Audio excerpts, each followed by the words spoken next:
Cinemodities, late night movies with Rob and Zack. This is a podcast about cinematic oddities, where we discuss any media that is too bizarre, abnormal, or off-kilter for contemporary audiences. Occasionally, these projects gel. Most times, they crash hard into the realm of obscurity. Join us as we delve into the cult classic swamp. I'm Zack. And I'm Rob. Welcome, yes, to Cinemodities. Thank you for that, Zack. And here on Cinemodities, we are breaking new ground. We mentioned it in a previous episode, but for the first time ever, we are starting a series. Zack and I are going to discuss movies in the way that we always have, but with a very specific theme to them, a very specific connection to them. And it is my honor to once again announce that we are discussing the movies of Dean Norris. Dean Norris, you might be scratching your head right now thinking, I know that name, where is he from? Well, Dean Norris, you probably know him as Glenn Sickleman from the Book of Henry. You might know him as Hank Schrader from Breaking Bad. You might know him as Massimo, the Purple Pegasus from Sophia the First. And many, many more. Oh, I'm forgetting one, Zack, aren't I? SWAT team leader from Gremlins 2, the new batch. And Terminator 2 Judgment Day. He plays the same character in both films. I am glad you brought that up, Zack, because not only does he play the same character in both of those films, I am here to tell the world, that Dean Norris plays the same character in every film, in every TV show, in every appearance that he makes. These universes are connected. Some close, some not so much. And that's what we're really going to get into in this series. We're going to get into some crazy conspiracies that I've cooked up about Dean Norris. And now, to introduce the first Dean Norris movie that we are going to discuss. I'm very unhappy about it, but Zack is very, very gleeful about the pain that he's brought me at least 2 times in my life now. Zack, what are we talking about today? We are talking about the monstrous hit. It blew out the box office records during the summer of 2017. 2017's The Book of Henry, directed by arguably the greatest filmmaker of this generation and maybe all the generations, Colin Trevorrow. Is that how you pronounce his last name? Trevorrow? Trevorrow, tomato. Well, no. So I've heard other people pronounce it Trevorrow. And my response to that has always been, do you say to your friends, hey, I'll see you tomorrow? No, you say tomorrow. It's got to be Trevorrow, doesn't it? Trevorrow. It's Trevorrow. It's like tomato. No. Some people say potatoes, some people say potato. Well, some people are wrong. No. You know who's wrong here? Colin Trevorrow is wrong. He's the only person that's wrong. Yes, I guess we should get into that. Regardless of how you pronounce his name, he brought us the Book of Henry. Or as I call it, the Murder Diaries. The Tape of Henry, I think, is a more appropriate title, because the book's really only in it for, 15 minutes? Yes. Oh, God. This was an experience. This was an emotional experience. This was a physical experience. This was a mental experience. But that's what we're really going to talk about in today's episode of Cinemodities. So, as you know, as Zack knows, at least, or he might not, he might have forgotten everything we've ever talked about prior to this recording. I probably have. We really like to hurt people with movies. Zack and I are in a very specific situation where we realize the potential of movies to cause certain feelings in people. And when we feel them, we decide we need to harness them and unleash them on others. And now we take this a step further on this podcast. We don't just say, hey, here's a movie that you should show to somebody to get a certain reaction from. We say, here's a movie you should show somebody when you have them in your clutches. Right before bed is the example I've always used, but really, anytime you have someone in your clutches and you can force them to watch something, that's what we talk about. And Zack, just because I love the composition of what we've gained so far, what 2 movies have both of us unanimously decided should be on this list so far? So far, we have Fantastic Planet, and we have Star Wars: The Clone Wars. Surprisingly, 2 animated films. An eclectic group of 2 right there. Indeed. And So now, with our sampler platter concluded and our Dean Norris series in full swing, we are looking at Book of Henry. And we got to keep that in mind. We got to keep in mind, is Book of Henry a late-night movie? Because I think we can both agree right now, Zach, correct me if I'm wrong, this movie's going to make you feel things. Yes. Insanity is one of them. Can you feel insanity? Is insanity an emotion or a state of mind? Malaria? Like when you have malaria for too long untreated, it starts to eat your brain away. Like, your brain turns into Swiss cheese. I would say watching this movie gives you that sensation. You can feel your brain being decayed. It's a very interesting experience. It's a novel one at that, too. Yes. At least in terms of what we discussed so far on Cinemodities, this is a new experience. Fantastic Planet doesn't eat away at your brain. Neither does Endless. Batman vs. Superman comes pretty close. Batman vs. Superman makes you suicidal. I'm pretty sure if you looked at the suicide rate in cities where that played the most during its release period, the suicide rate spiked after showings of that film. That just pokes you in the wrong part of the brain. It doesn't eat any of it away. No. All right. Okay. So I guess we should really get into it. And this is something that I've held off from asking Zach so far. What do we want to do with this movie? Is this a movie that a lot of people know about? Should we talk about it as we've talked about other things, where we just jump into it and assume people know the plot and the beats of it, or do people know or not know what this movie is? Did this fly under the radar? To be fair, for the record, Zach showed this to me. I never would have seen this movie. I don't think I ever would have heard of it if it was not for Zach. I think it is fair to say this flew under everyone's radar. Looking at the box office, it made a whopping $4 million during its entire run. $4 million. And I think I'm pretty sure it got a wide release. One of my, as Rob calls it, one of my fun facts that aren't that fun. During Book of Henry's release period, it was playing at my local movie theater. I saw the poster for it, and I chose to see Transformers 5 instead. So you know what? Now who's the real loser during all this? I'm glad you're picking up on my disbelief of the fun of your facts, Zach. They're all fun. Some of them are in quotes. Fun part is that some of the quotation marks around the fun are obvious. Other ones are clearly not. Keep this in mind, folks. As we are telling you this story, this is from the director that made it is the fourth highest grossing film of all time internationally. Think about it. He made a film that made $1.6 billion, and his follow-up made $4 million. I'm not good at math, but that's a huge drop-off in audience retention. If you add them together, you get $2 billion, though, don't you? 1.6 billion and 4 million? That's $2 billion, right? That's a lot math of money that I can't argue with.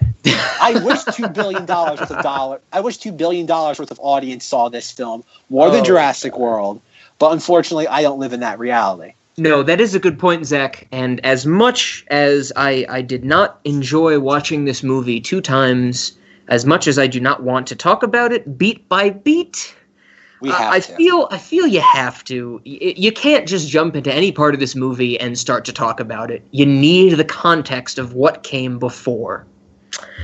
It's a nightmare. It's a nightmarish version of Russian nesting dolls. That's the best way I can put it. Where to even begin? Oh, I know where to begin. I want to jump right into this. This is like a beautiful swimming pool on a hot July day. I know exactly where I want to jump in, and I'm going to wade in this water until Mom and Dad force me out. So let's delve right into the greatest moments in cinematic history with the Book of Henry.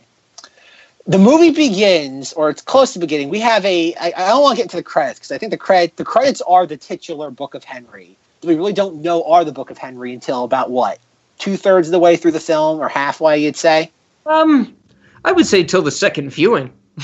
I don't think I remembered the opening credits when I was watching this first time. As I was watching this half an hour before we started recording, I soaked this thing up like a sponge. The movie starts off, after we get through our credits, it begins with Henry, who I still do have no idea what grade he is in, because They say he's 11. They say he's 11, almost 12. Yes, but the problem is that he goes to a school where they change classes. But every time they go to the school, he's clearly elementary school because his brother is like 7 years old and he's in the same school with his brother. Yet, the actor who portrays Henry looks like he's about 15 years old. So I have no idea. Like his brother, Jacob Tremblay, I'm not going to say Henry because I don't think he's that big of an actor right now. The actor who plays Henry is Jason Lieberhair. I think that's how you say his name.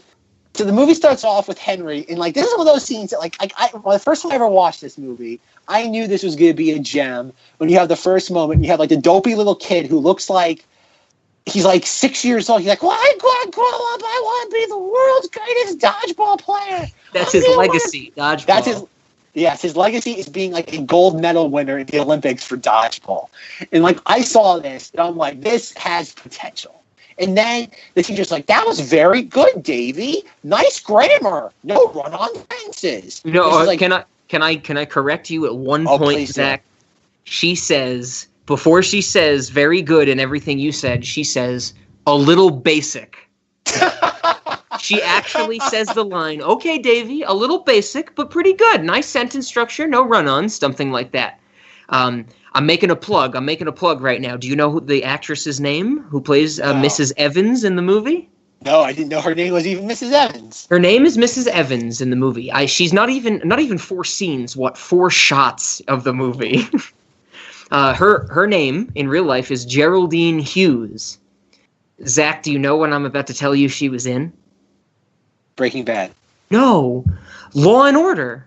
Of course. Where else was she was from? In Law and Order. She was in Law and Order's VU, and she was in Law and Order Criminal Intent. She was also married Ted Lincoln in Killing Lincoln.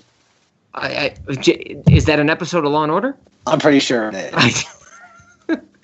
That's my crime there. That's my plug. You knew I needed to get it in there, Zach. That there's a connection between this and Law and Order. You had to know that was going to happen. See, that's going to happen, folks, over the course of this podcast. Like, it's going to be a tug of war between, like, Rob and I. Rob wants to slowly, like, morph this into a Law and Order podcast as I try to pull it more toward the Dean Norris podcast. It's a never-ending tug of war. We can only come to terms on one thing because Dean Norris was in an episode of Law and Order Los Angeles. So every episode from here on out will be about that episode of Law and Order. We're going to break down every, like, second by second. We're going to do breakdowns of that specific Law and Order.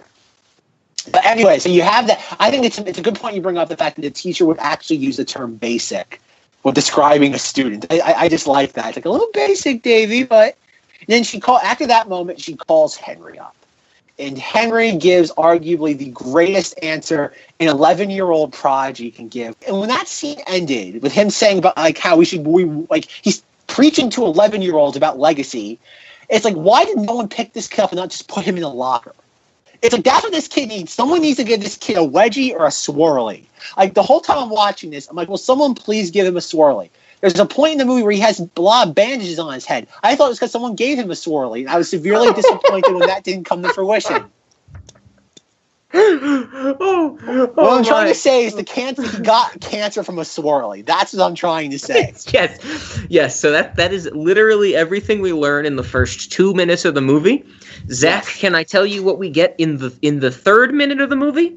Please do, sir. Okay, we get a shot of Henry, and I'm not making this up. I've realized, with what is this, the 5th thing we're recording for this podcast? There's some stuff that the audience may or may not be able to understand is real or fake if they haven't seen what we're talking about. This is actually real. What I'm about to describe is real. Literally, the next scene after we get from what Zach described is Henry on a payphone buying and selling stocks. That is literally the next scene that we get. He is on a payphone, a goddamn payphone, outside of his school. And he's like, yeah, I'll take 100 on the techno and, sell 30 of the Intel. They're going down. And I'm like, where did this come from? Why is there a payphone in 2017? And the best part of it, they're supposed to be living like in an affluent neighborhood too, so it's not even like there's like if they lived like in the ghetto, like I might be able to get that. It's like, oh, a payphone in the ghetto, that's not hard to believe. But it's like they're living like in an affluent like New York suburb. It's a very nice. There's even a comment in the movie, like Bobby Moynihan, who's in the movie for 16 seconds, one of his lines is like, "Oh, you live in a better neighborhood than I thought you would." Like, that's how much they beat us over the head with how well off these people are. And the best part is that during that payphone sequence, the little brother is there, and he's like trying to flick like what M&Ms into his mouth, and like lands on his face. It's like this movie has so much subtle humor in it that it's so unintentional. I don't know if I would call it humor, Zach. I think I would call it anger-inducing fodder or something like that. I have comments on good old Jacob Tremblay. What is he, 6 years old? I don't know. They made him wear glasses that are heavier than his body in this movie. Those glasses were huge. Fun fact, when they had to shoot his scenes, they had to shoot him laying down because those glasses were so heavy they were going to pull him forward. So like every single scene's him basically just laying on his back at like a specific angle. Okay, yes, we should say that what we've described so far, this first 3 minutes of the movie, sets the stage that Henry is an 11-year-old genius. That is basically the gimmick of this movie, that this kid is young and a genius. Am I right in saying that, Zach? Yeah, he's supposed to be some sort of prodigy. Yes. He's not even a prodigy. He's not just a prodigy in intelligence. He's a prodigy in just absorbing information because he's alive. Like, that's what it seems like. You know, we don't get to see any scenes of him learning anything. He just has knowledge of the world. But at the same time, though, he obviously has some knowledge, but not enough about a waffle maker. Because at numerous times throughout this film, a waffle maker incident is referenced, and we have no idea what is it about. Because it's like, where's the waffle maker? It's like, waffle makers are tricky. Waffle makers are tricky. I don't know about you, but I had waffles for dinner, and I'm nowhere near as smart as Henry, yet waffle makers aren't that tricky because I made my waffles and they were delicious. I've had alcohol for dinner. You mean alcohol-infused waffles, right? No, I hate waffles. I don't eat waffles. So, yes, to comment what you said, waffle makers are tricky. The movie calls on that quite a bit throughout its entirety.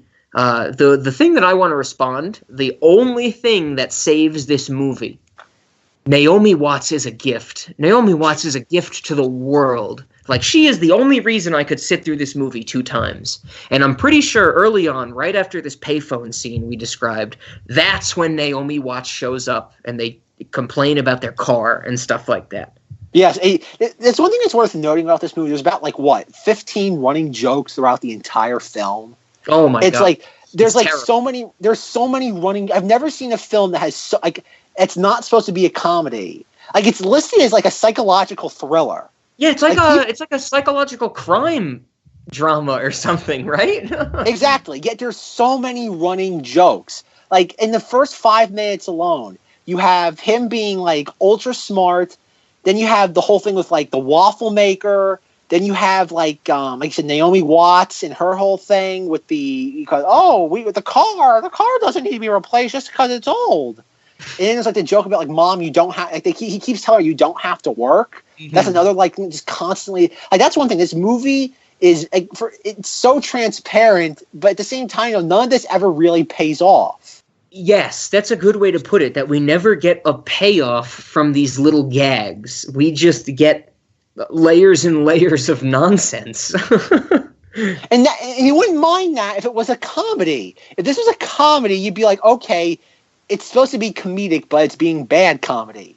This is a film that's like, I think the strangest part of this film is about how like straight-faced it is. Like, it's not trying to make you laugh at all. Like, or it's trying to make you laugh in the same vein a Lifetime movie makes you laugh. In the sense of like, cute. It's like humor grandma will understand. It's like, oh, look, they have a car that's run down, but it's not broken just because it's old. And I think that, again, if this were a Lifetime movie, people would be losing their mind over this. Like, oh my God, can you believe this Lifetime movie? But it's the fact that, like, its movie is relatively inexplicable just because it has no idea what it's trying to do. You know what? That's a good point. Not knowing this movie, not knowing what it wants to be, is something that you get a sense of very, very early on.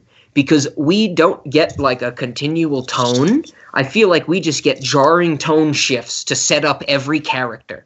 I think that's fair. I think that in going back to the whole idea of the Cinemodities, like when like Rob and I like do Cinemodities, like Rob's is like, I'm gonna show you something weird you've never seen before. Like the visuals, you're gonna think you're on a hallucinogenic until you take a hallucinogenic, then you're really it's like, yo dog, I heard you like hallucinogenics. So you put some hallucinogenics inside your hallucinogenics so you can be getting high while you're losing your mind. And it's like that's Rob's version of Cinemodities. Well, I watch mine are Book of Henry, where you're like you get whiplash, tonal whiplash. Like our next film we're gonna do, I warned Rob. I said, when you watch this, next time I see you, you're gonna have a neck cone around your neck because this thing's gonna break your neck when it just changes directions so many times. And I think that's where my idea of Cinemodities comes in. I love films that just are all over the place, and this film is the definition of that. It really is. You know, with Zack describing to me in exactly what he said, plus more detail of what he thinks of his Cinemodities, very different from mine. And I think that's what makes this interesting, is because we're discussing things that, you know, I would never have come across and Zack never would have come across when we get into some of this stuff. So for that reason, Zack, I would like to give you what I thought of the first kind of, 20 minutes of this movie, 30 minutes of this movie, because we shouldn't go through this beat by beat, because it's character setup. We don't need to discuss every single character setup, right? Speak for yourself. Okay, but please, with how much we have to talk about later on in this movie, let me give a quick rundown of what we need to know, okay? Are you going to begrudgingly accept? Yes. Yes, okay. So chime in if you think there's anything I'm missing. But this is what we get. Okay, so what have we talked about so far? Henry's a genius 11-year-old. He has an average 6-year-old brother with giant glasses. And his mom is Naomi Watts. In about the next 20 minutes of the movie, we get a few things. We get Henry is the man of the house. Henry basically runs the show. Naomi Watts is, for all intents and purposes, because I've said it before, Naomi Watts is me. Naomi Watts is shirking on her responsibilities to play video games in the middle of the day and hoping someone else is going to take care of it. We have Dean Norris, the star of the show, at the 11-minute mark, who is just pissed that Naomi Watts' leaves are in his yard. Infuriated. We get Maddie Ziegler. We get a girl who is probably too young for me to say this, but she's got some beautiful eyes, who barely says a word, but has a fucking magic handshake with Naomi Watts. And lastly, we get Sarah Silverman impersonating Amy Winehouse. Which in any other movie would be the highlight of the entire piece, yet in the Book of Henry, it's barely a footnote. Those are the characters. That's basic. Oh, wait, no! Oh, I'm sorry. I missed one, Zack. There's one more character I need to set up. The principal. Yes, that's gonna get made up. She plays a major role come third act. The principal, Tanya Pitkins, I believe, is the actress's name. She is also a Law and Order regular. Shocking. Where'd that come from? Zack just ate a cyanide pill for the audio listeners out there. And I'm foaming at the mouth. We get introduced to Tanya Pitkins as the principal when Henry barges into her office and screams.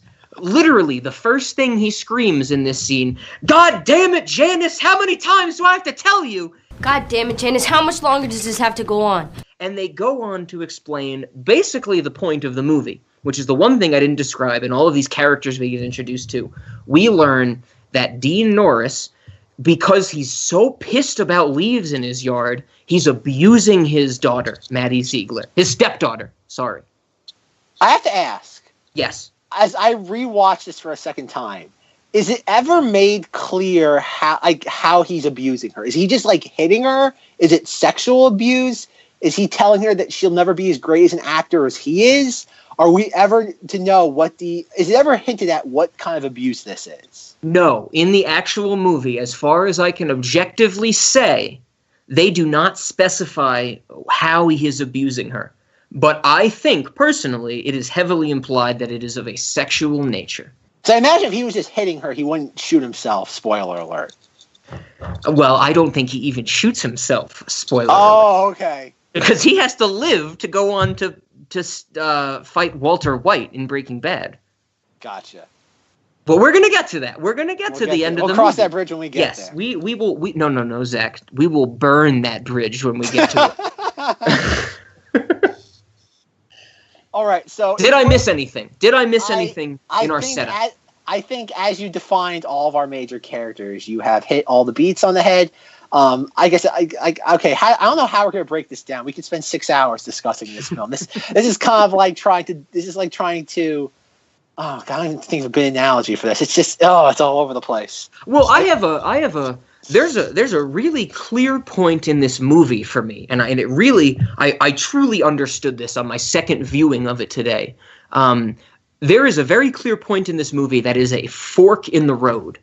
And I think of it as a fork in the road where if the story took one direction, it would have been phenomenal. It would have been one of the greatest movies ever, as far as I'm concerned. But instead, it took a different direction. And it took the direction we actually get to watch, which is a fucking train wreck. So, can I talk about this moment in the movie? Proceed, sir. Okay. We get a scene where Henry, his brother, and Naomi Watts are at a grocery store. Oh, great scene. And they are standing in line. I believe Naomi Watts is loading items from her cart onto the conveyor belt for the cashier to ring them up. And Henry just happens to just stumble upon the apparently only other two people in the grocery store, and it's a man abusing a woman, like pushing her up against freezers and like hitting her and pointing at her and screaming at her. And Henry wants to intervene. And Naomi Watts says, no, it's not our business. Like, we're doing our own thing. And almost immediately after that scene, we get a scene where, oh God, we're going to have to talk about this too. We get one scene of many where Henry and Naomi Watts, a mother and her 11-year-old son, as we're led to believe it, are cuddling in a bed. Like, that, yeah, right? Yes. Yeah. Okay, so I guess I shouldn't say this is a fork in the road. This is like a trident in the road. Because at this point in the movie, it could have taken a left. And a left is where it went, I would say. It could have taken a right. And the right would have been like an incest storyline. And that would have been weird. But it didn't do that. Well, that's one thing weird. As I watched this movie initially and I thought about it, is that I keep trying to figure out when whoever wrote the screenplay for this, I have a feeling that Henry was written as like a kid that was like on the verge of like graduating from high school. Like how he's like, if like a 17-year-old was doing this, it's infinitely more plausible than an 11-year-old. Plus, like the role that like, because one thing also watching this, it begs the question. He's 11 years old. At what point does Naomi Watts cede control of the household to him? Because there's no way he could be sitting there paying for bills and buying stocks at age 6. I think it was when Jacob Tremblay was born. Well, okay, so in the universe of this movie, Naomi Watts did not give birth to Jacob Tremblay. She stole Jacob Tremblay. We're going to get to that later. But I would say it's when conjecture, she had folks. There's no evidence for that. No, I have evidence, and I'm going to present it in a very logical and thought out manner later on. But I would say it was when the second child came into the picture. That's the only possible point. But how? That means he was 5 years old. You wouldn't let a 5-year-old run your house? You ageist son of a bitch. I don't question whether my thing is I'd let him run it, but how could he? I can see control of someone. Whether they pick up that ball is entirely up to them. No, that's a fair point. That's a good point also to bring up to the audience. If you've never seen this movie, that's the world we get dropped into, where Naomi Watts' household is run by her 11-year-old son while she sits there and plays video games and works as a waitress. Not because she has to work as a waitress, but because she just likes hanging out with Sarah Silverman. Yeah, they're rich, as they reveal in the movie, which isn't even a really big part of the movie, but they're rich. At one point, Bobby Moynihan says they have something like $600,000 in a checking account. $680K and more in stocks and bonds. Which is really weird to have that much money in a checking account. Like, who puts $600,000 in a checking account? An 11-year-old. Exactly. It's like, that's the weirdest thing. Like, who puts that much money in a checking account? You put like maybe tops $50,000 in a checking account. Everything else you invest. We're talking about left and right. We're talking about left and right here. We're talking about left is where the movie went. Right is the incest path where it didn't go, but we thought it was going to go. I honestly believe if you watch this movie cold, there's parts where you're going to be like, oh my God, are they really going to do this? But they don't. But here's the other path I want to talk about, Zach. Here's the path that could have made this a fantastic movie. Okay? I think at the point when Henry witnesses the domestic abuse from his neighbor, from Dean Norris inflicting it on Maddie Ziegler, and when he sees it in the grocery store, there's a scene we get after those two where they're in a bed together, Naomi Watts and Henry, and they're cuddling. And Henry's like, Mom, why wasn't it our business to get involved when that man was hurting that woman?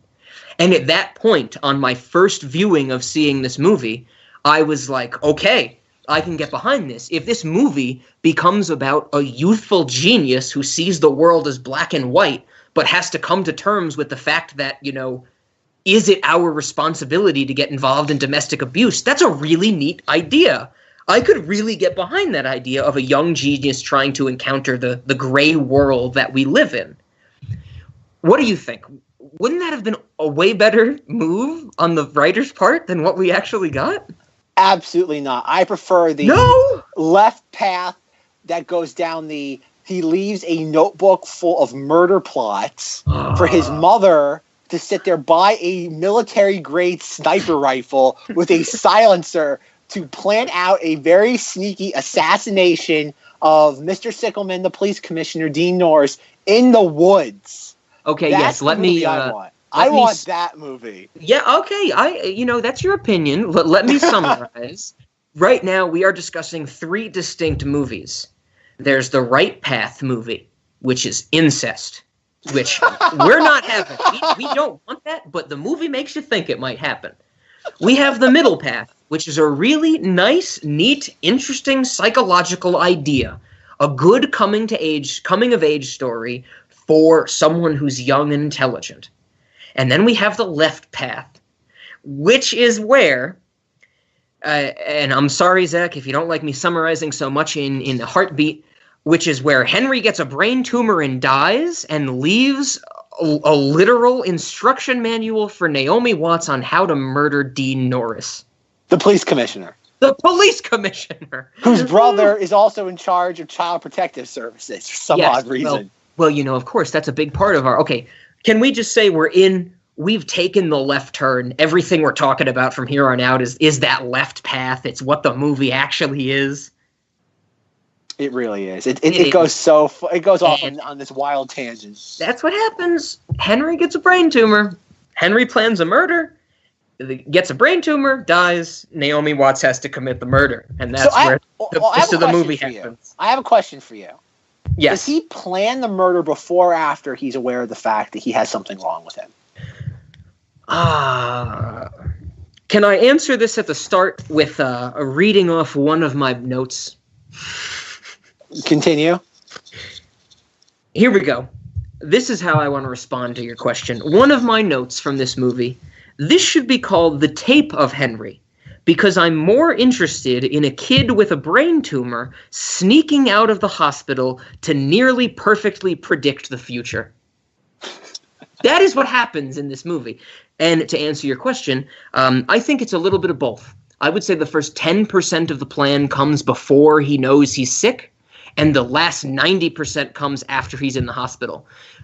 This is not a joke to the audience. The movie actually sets it up that Henry sneaks out of the hospital directly after major surgery to describe murder to his mother.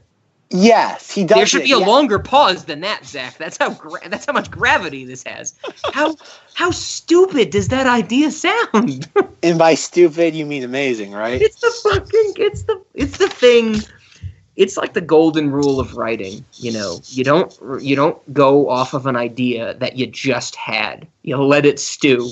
And this is an idea that someone was like, oh, wouldn't that be cool? Let me write it while I'm fucking on coke for 6 hours. Like, that's what this script is. Oh, God. I think whoever had initially read this after the screenwriter completed it had to like brush some cocaine powder off of it. It's like, hey, yes. Bob, were you eating a lot of donuts? Powdered donuts? Yes, Krispy Kreme. But so this is my question. Let's imagine we have on the Poseidon's trident of avenues this movie could go down. Let's say there's a reality where Henry does not have a tumor. All he needs is an aspirin. Was he going to actually try to buy this is my question. If he really cared this much about Christina next door, why not, considering the fact that you've mentioned that Naomi Watts and him can see the abuse from a bedroom window, correct? Oh, yeah. It is a bedroom window literally parallel in every dimension to their own bedroom window. Exactly. So it's essentially like a balcony seat to human misery. Why not just set up a camera? Go to the local electronics store, buy a camera for like $200, get a tripod for like $60, put it in the window, wait for Dean Norris to do bad things to Christina, bring it to the principal and the police and say, I have evidence. If you won't do something, I'll send it to the local news agency. Boom, no murdering the neighbor. No elaborate scheme, no dance that makes the principal realize that she's being abused. I've never heard of a interpretive dance that implies abuse, but hey, you have no empathy, Zach, okay? That's why you didn't get the dance at the end. But I'm glad you brought this up, because the first time I watched this movie, that is legitimately one of the things I thought, why didn't they just videotape it? Like, literally 2 times in this movie, our characters just stumble upon seeing abuse. Like, they don't plan it. They just happen to see it. So why don't you videotape it, right? That's logical. Yep. But here's the thing, Zach. This is what I thought of the second time around. And I don't know I don't know what you're going to think about this, but I have a question for you. Is there a smartphone in this movie? Do we ever see a character use a smartphone? Yes. She uses, Naomi Watts has an iPhone. When do we see her use it? When she's called someone once or twice, and I see her using it. But I know for a fact it's just calling, right? But it has a glowing fruit on the back. It has a fruit. No. Yes, no. I don't disagree that it is an iPhone. Like, it is clear that it's an iPhone. But think about this. We see an iPhone very rarely in her hands only, used as a telephone. She doesn't use it as a camera. She doesn't use it as a planner. Anything else. What are the other communication devices we see in this movie? Walkie-talkies? Yep. We see landlines in a few scenes when she's calling people after Henry dies. We see a payphone at the beginning. I already talked about that. We see a fucking payphone. Oh, boy, do we ever. This movie is wildly anachronistic. Like, this movie should have been made 20 years ago, I feel. Because, yes, in the age of smartphones, anyone can say, bam, here's my phone, I recorded you abusing your daughter, you're going to jail. But that never comes up. It's almost like this movie is set 20 years in the past. And that's something I picked up on in this viewing. I was like, where's the technology? Where's our modern day advancements? Because they really don't appear. I think that's just because he's just not focusing on it. The director... Colin Trevorrow is just not focusing on it. I think it's there. I think he's trying to make the movie very whimsical. Like, it's trying to do like that Amblin Spielberg mystique, and I think that's what he's going for, where he doesn't want it to be tied to technology. So that's why there is no camera. It's like, a lot of it's just, oh boy, like you said, it's not there. Like, it's there, but it's not meant to be focused on. The same way like when you watch Gremlins. Or you watch The Goonies, you're not like, oh, look, there's the latest radio. There's the latest TV that costs $800 and has a 14-inch picture. I don't think it's meant to do that. But at the same time, though, there is a clear-cut iPhone in one scene. There is. They do show a smartphone. And you know what? I think this is something that we can't settle right now. This is something that we're going to talk about many episodes to come. Whether something is not focused on or not included. I think there's a very big difference for me at those things, because I'm I'm neurotic. I'm just gonna say it. Like, when I watch things, I'm not watching, I feel, what I'm supposed to be watching. I'm watching everything else. Like, I have a comment about the gun shop that they go to. Did you know that on the side of the gun shop they sell that they like say that they also sell Galaxy Nails and Regina Psychic Consulting? Did you see this? Exactly. That's what I'm saying. And this is I think this is great. I love talking about movies with Zack because we see these different things, but I focus on the background. And just because something's not focused on that's very different from not being included. Do you get what I'm saying? Yeah, and it's also worth noting, too, that when he's going around to all these places taking pictures, he's not using a digital camera. He's using a Polaroid camera because he's pulling the film out of the camera. Yes, the photograph. Very, very I got that a lot on the second viewing. Like, the timing of the technology was just very, very strange. Yeah, like I said, I don't know. It's just, again, I think he's going for this whimsical element, but at the same time, though, but there's also the Gears of War. She's playing Gears of War. It's clearly a brand new Xbox console. Mm-hmm. So, like, there's something like that automatically dates it. Because, like, video games are so time-specific now. Like, you look at a video game, you can kind of pinpoint exactly when it came out just based on the graphics. Yes. And it's like if she was playing Pong or if she was, like, playing a Game Boy, that would kind of make it a little more timeless. Maybe not Pong. Like, that's wishful thinking on my part. Like Tetris or, something. Well, yeah. If she had, like, a handheld game console, like if she had, like, a Game Boy or whatever it was, like, that's something that's like, oh, that could be anything. And that's the only thing, I don't know. Yes. This movie is all over the place, and that's why it's fabulous. But at the same time, though, going through the plot, we have not really focused on Henry's brain tumor. Because that is a major. What did you say? It's the beginning of Act 2. The beginning of Act 2 is him in the brain tumor. Yeah. When he has a seizure in the middle of the night and has to be rushed to the hospital. Which is really it kind of comes out of nowhere. Outside of the fact he has one headache. Like, a couple of times we see him kind of like put his head in his hands. We get like a sharp tone at least 2 times that I remember. Yeah. And one time it's while he's in bed and he takes like aspirin or something, and the other time's at the gun shop. Yeah, but it's not meant to imply that it's debilitating. It's like, again, like, I think we've all been there. We're in the middle of something. We have a headache. And I don't think that implies that we're dying of brain cancer. If that's true, I should go to my local doctor because I have a major problem coming. But, like, okay, and then we get into, like, and going back to the stark contrast in tonal shift in the tones of this film, we have right before Henry has his seizure, Naomi Watts has a ukulele and is singing a song to them in bed. Oh, and it's like, I love you, I love my sons. And then, like, I want to talk about this, Zack. I want to talk about Naomi Watts' song. And then 15 seconds later, he has a debilitating seizure with little Jacob Tremblay going, Henry, what's wrong?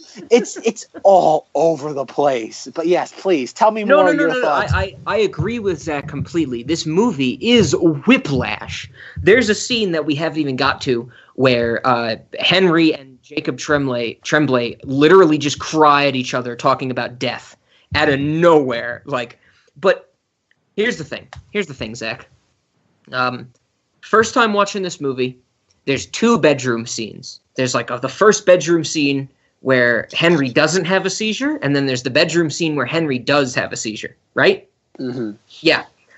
In the first bedroom scene, you can see the ukulele in the background. Oh, yes. And I think this gets to what I was talking about, where I'm watching the background more than the foreground, because the first time I watched this movie, which I think I told Zack before, not on this recording, I watched it like 1 a.m. one night out of nowhere. I was like, I'll throw on the Book of Henry because Zack told me about it.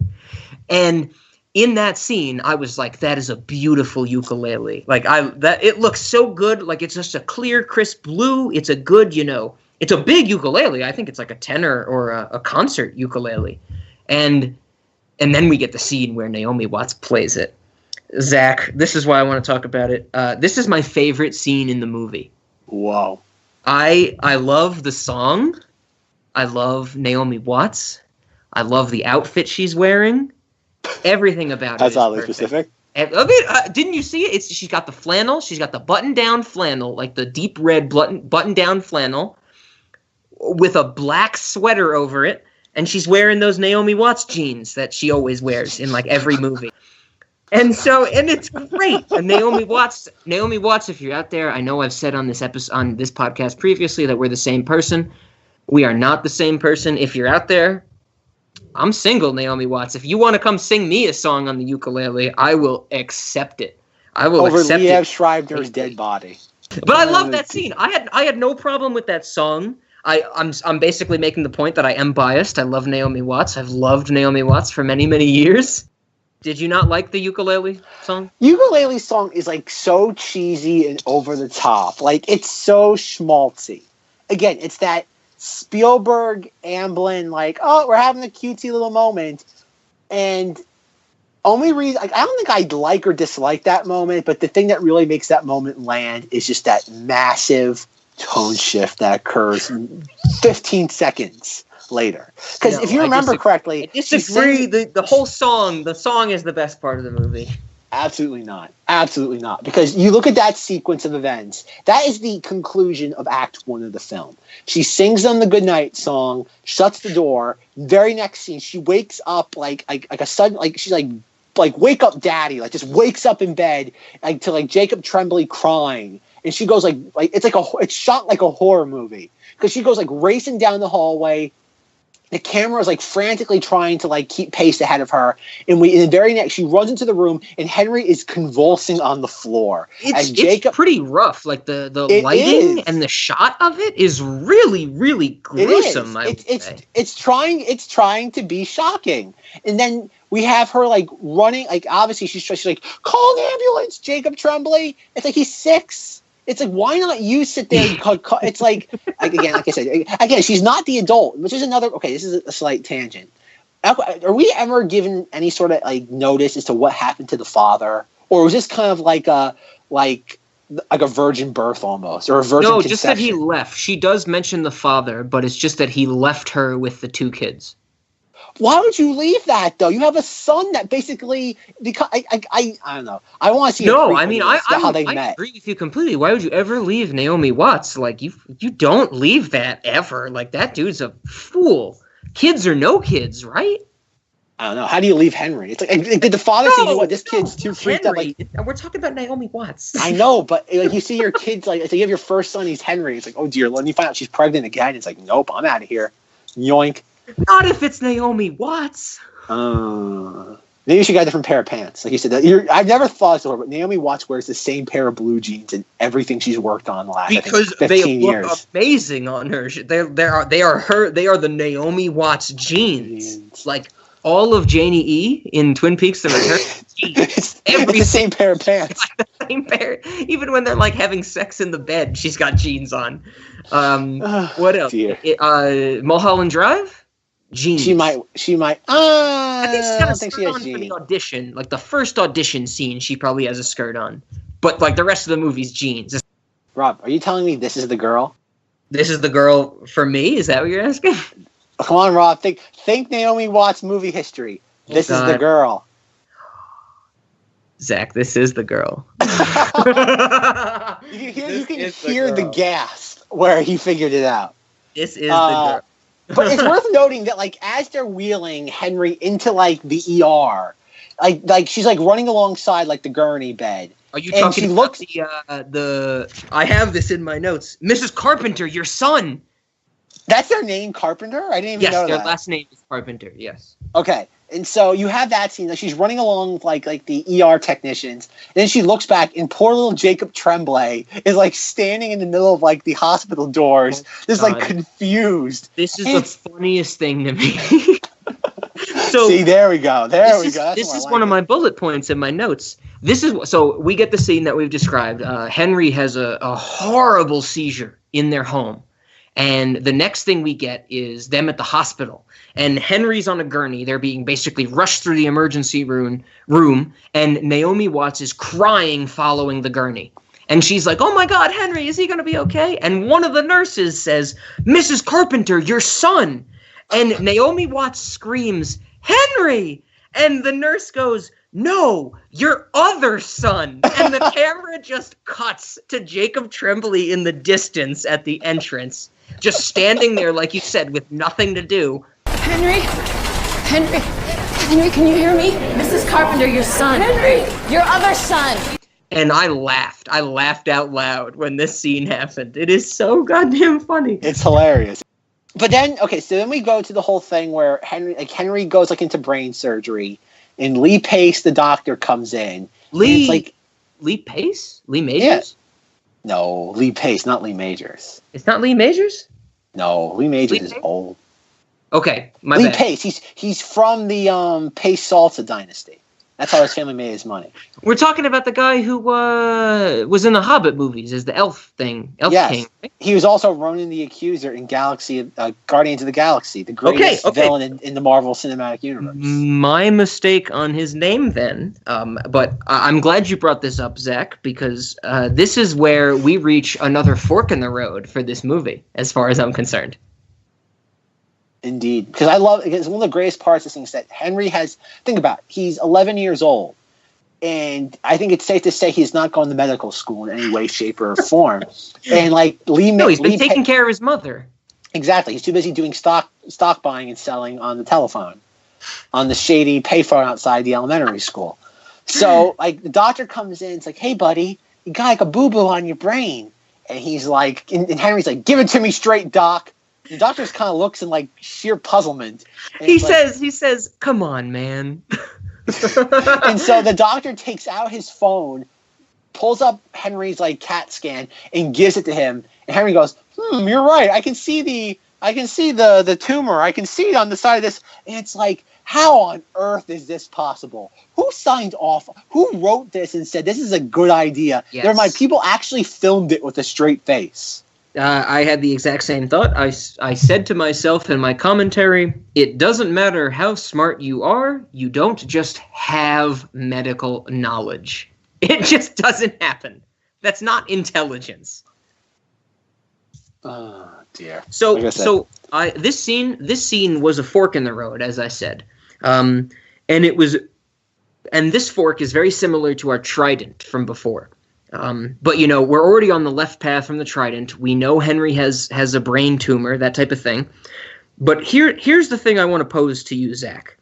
Instead of Lee Pace, whatever the hell his name is, instead of the doctor, instead of the Hobbit dude, the Elf King or whatever he is, I would have loved to see Dr. House.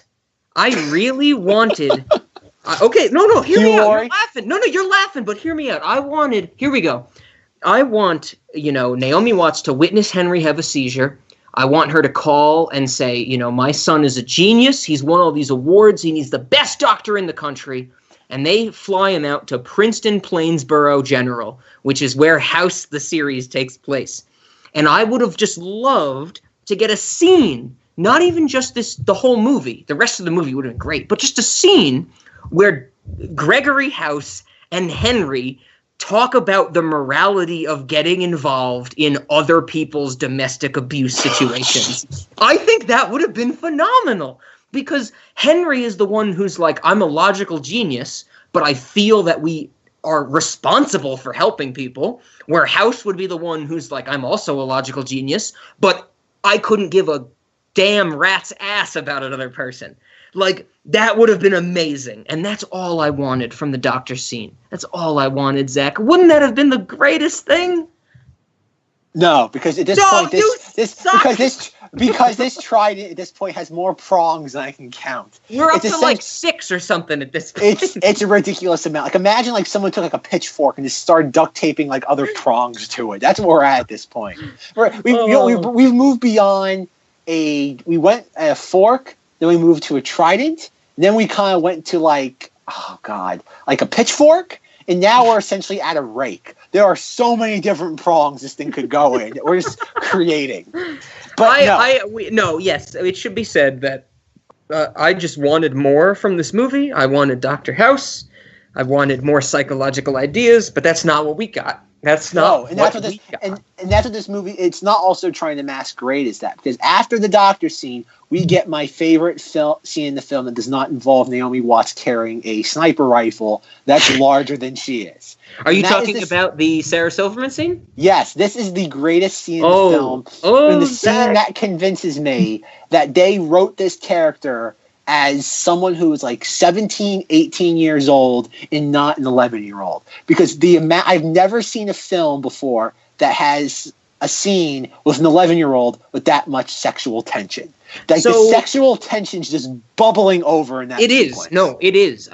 It is very sexual with Hank and Amy Winehouse. But honestly, I'm glad you brought this up, because this is the only point in the movie where I legitimately laughed because they made a funny joke. Every other point at which I'm laughed in my commentary, it was because I was laughing at the movie. This is the one situation when the movie actually made me laugh. And it sucks that we can't, there's no audio in it. It's just a visual gag. But you remember the beginning of this scene. Henry's in bed. He's got bandages all over his brain. And Sarah Silverman walks up to the doorway and looks at him, and she looks sad. She looks a little downtrodden that Henry's in the hospital. But right before she says something to him, she positions herself. She props herself up to look like sexy or something. Yep. I laughed out loud. That was a legitimately funny joke. The going from sad to I gotta prop myself up like Amy Winehouse. That was fucking hilarious to me. Oh, it gets even better, of course, because that was literally the funniest part to me. Well, again, there's the part where she kisses him. She doesn't just give him a kiss. She kisses an 11-year-old on the lips. On the lips. And like, if this were any other, again, if Henry were like 17, 18, this would be the part in the movie where he has his first sexual experience. Like, this would be like one of those, like when you're watching like one of those coming of age, like, I know that they're not really popular anymore, but they were really popular like 3 or 4 years ago, where like you have like the two teenagers and they're like both dying of cancer and they have like their first like sexual experience. I know that might be another movie we talk about at some point. What are we talking about now? You never heard about this before? Movie? Okay. God. Okay, how do I explain this in the most condensed way possible? You're screwed. The audience is involved as I am. I'm the surrogate for them right now. No, it was you really want to popular. know about the cancer sex people. What is this? What is this? Fatal Romeo and Juliet? Yeah, yes, it's exactly what it is. There was this book that came out, I think, like in 2013, called like "The Fault in Our Stars." And it was written by the guy who did he was a YouTube sensation. I don't know what he does now. I haven't heard his name in a while. I think his name's like John Roberts or something, or maybe John Waters. I don't know. This sounds like something John Waters would. John Waters. If John Waters made this movie, it'd be the greatest film ever made in this history of cinema. But no, it's a book about like this girl has, I don't remember what her condition is. Like, it's a real condition. She can't breathe. Like her lungs fill up with like fluid all the time. So she has to have pneumonia. No, I don't think it's pneumonia, because she's like 14 or 15. And she has to carry around an oxygen tank. I don't know. Ultra pneumonia. Sure, whatever. Call it whatever you want. And then she goes and she meets this guy, and like she meets him like a cancer survivors group, and like obviously like they fall in love. And in the movie, like they both go to Paris because like something her favorite author's in Paris. In the movie, he's played by Willem Dafoe, and it's great. He's the only good part of the entire movie. And like they're in Paris, and like earlier on in the book, though, they make it clear like the guy, like part of his like cancer thing, he lost a leg. So like I'm like, okay. And then like there's a sex scene. I'm like, how on earth are you gonna shoot a sex scene in a movie where one character does not have it's like a one-legged amputee, and the other person has like an oxygen tank with him? Like, how are you going to make that sexy? And spoiler alert, the movie does a horrible job at that. And I don't think it's trying to be sexy. But like it's the weirdest thing. But like if this were that type, like he had to be thinking about this, Colin Trevorrow, while he made this film. Because like it's that point in the movie, like we're like, okay, you have a character. They're on the precipice of death. They're young. They need to experience all the life they can in this incredibly short period of time. And like if he's like of legal age, there'd be no problem with him having sexual congress with Amy Winehouse lookalike. Never mind Wyatt Sarah Silverman. And the best part of the whole Sarah Silverman subplot is that pretty much after her kiss with the 11-year-old, she more or less disappears from the whole movie. Mm-hmm. I think it's fair to say that her character more or less serves no role in the film. Well, no. Well, there's one scene that we glossed over that I would like to discuss before we move on to big old, the second half of the movie. And you mean the running jokes between her and Naomi Watts about the fake, fictional, luxurious life they live? Like, no, my Rolls Royce is in the shop right now. Well, no, my G6 is getting a tire replaced. Yes, they do have a very stupid repartee between them, but I would like to talk about the scene where Naomi Watts brings her children to find Sarah Silverman passed out drunk on a blue wicker chair. That's the scene I would like to talk about, because specifically, this is what happens in this scene. Naomi Watts picks the kids up from school, and she says, we have to stop by Amy Winehouse's place because she didn't show up to work. And they find her passed out in a blue wicker chair. This stood out to me. It's a fucking blue wicker chair. I've never seen one of those before. But this is what happens in this scene.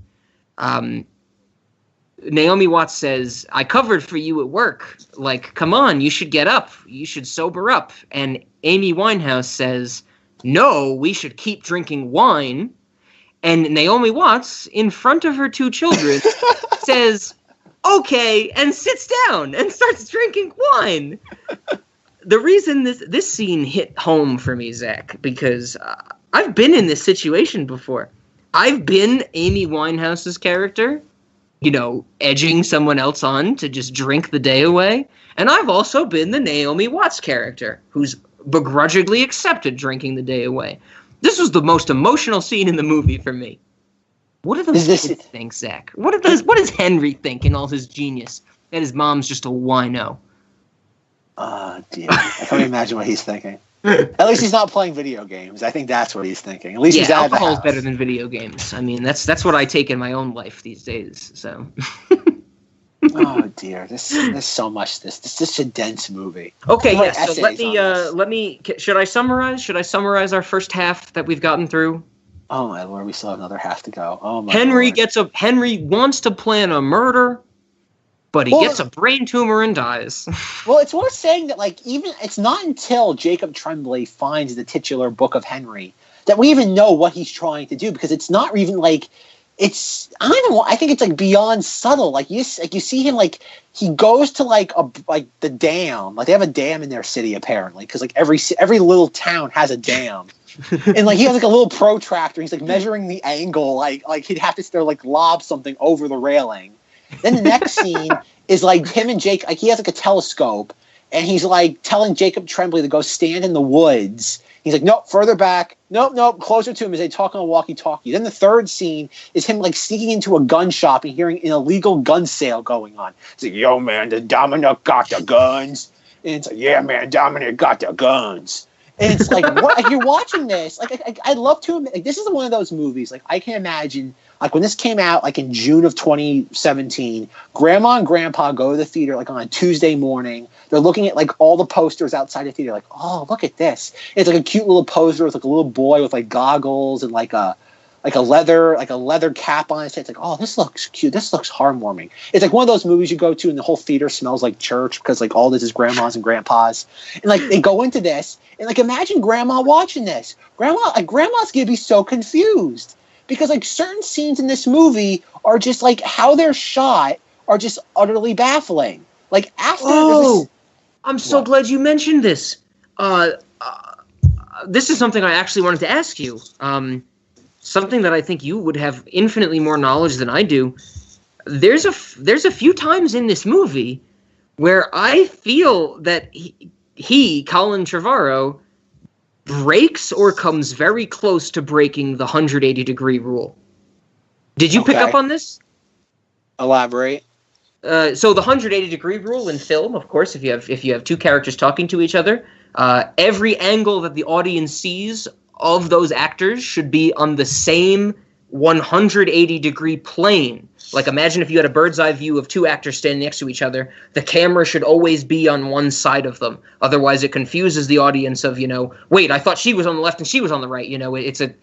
It's a big thing, and I feel that we get some scenes where Colin Trevorrow is just like, every shot is going to be exactly on the 180-degree line. It's going to be head-on shots of these people's faces. I didn't pick up on that. I saw that a few times, and I thought it was really jarring. I was like, holy fuck, why are we seeing Sarah Silverman's face directly in the camera? Like, out of nowhere, you know? Yeah, he does that sometimes, but like I didn't pick up. Like it wasn't jarring to me. Like yes, you are right, that does happen, but it doesn't happen enough where I'm like, man, now you make me think of it. Yeah, he does do that a lot. Like there's a shocking amount of that. I think it just has to be like one time. You know, the 180-degree rule. Even if people don't know about it, I know about it a lot from animation. And when you animate things, you always have to follow the 180-degree rule, or you just lose everything in this created world. And you know, you have filmmakers that break it, like something we're going to talk about, The Shining. There's multiple scenes in The Shining where Stanley Kubrick just shatters the 180-degree rule, and you have no idea where anybody's standing. But it works for that purpose. In this movie, I was more like, I was like, who's talking to who? Like, why are these two characters, like, are we just supposed to be in the middle of them? That really threw me for a loop at a few points. Well, I guess, yeah. So stuff like that. But that's like, again, those sort of things, I think you have to understand the language of film to really find that like jarring or like, I think that's so nuanced. Again, grandma and grandpa aren't going to figure that out in the theater for themselves. Like maybe their brains notice it and it kind of like, what? But like there's like one scene in the film, like after Henry dies, there is a scene in the film where like Naomi Watts and how the camera's positioned. She's like the entire thing is like shot in shadows, and the only light you have is like from the outside window, and it's shot like a Prozac commercial. Mm-hmm. It's like everything is like dark, and it's the only light from the outside like coming in through the windows, and she's like in mourning. And then you have like little Jacob Tremblay, who I think gives the only decent performance in the entire film because he's just sleepwalking through it. I'm sorry, Naomi Watts. But like you have him like sitting on the playground, like crouching. Then you have like in the saddest scene in the movie, he's like walking across the crosswalk, like by himself, and like the crosswalk. He stops in the middle of it, yeah. Yeah, and the crosswalk attendant looks at him. And then like Christina's walking him home, and this is another tonal shift, a massive tonal shift. Christina walks him home, and she gets to his house, and he continues on, little Jacob Tremblay, and she walks into the house, and she stops and like again, the camera's like locked on her. Mm-hmm. And she's like looking, like you can tell she's having like empathy about like what he's going through. And then she turns and looks at her house and realizes her situation is infinitely more horrible than his. And she's like, oh yeah, I have this to go back to. At least his brother, like he'll get over his brother dying. But like I'm currently going through hell right now. Dean Norris is going to keep abusing me. Yes, Mr. Sickelman is never going to stop abusing me. Oh man. Okay. Do we want to get into the plot of the Book of Henry, of what the book dictates Naomi Watts must do? Well, yes, we do. But before that, we need to talk about the one major scene that happens literally between where you just left off and where the Book of Henry starts. Okay. And that is the scene where Naomi Watts decides their family is going to eat dessert for every meal. Because this is the one scene we get of I don't know, coping with trauma. Is that the best way to describe it? Yeah, dealing with loss. Naomi Watts decides that she is going to make dessert for every meal. And this is not a good plot device. This isn't really even a point of the movie. But Naomi Watts, in her wondrousness, she delivers this line perfectly. So, I had an idea. It's just a start, but it's something. See, we're gonna eat dessert all week.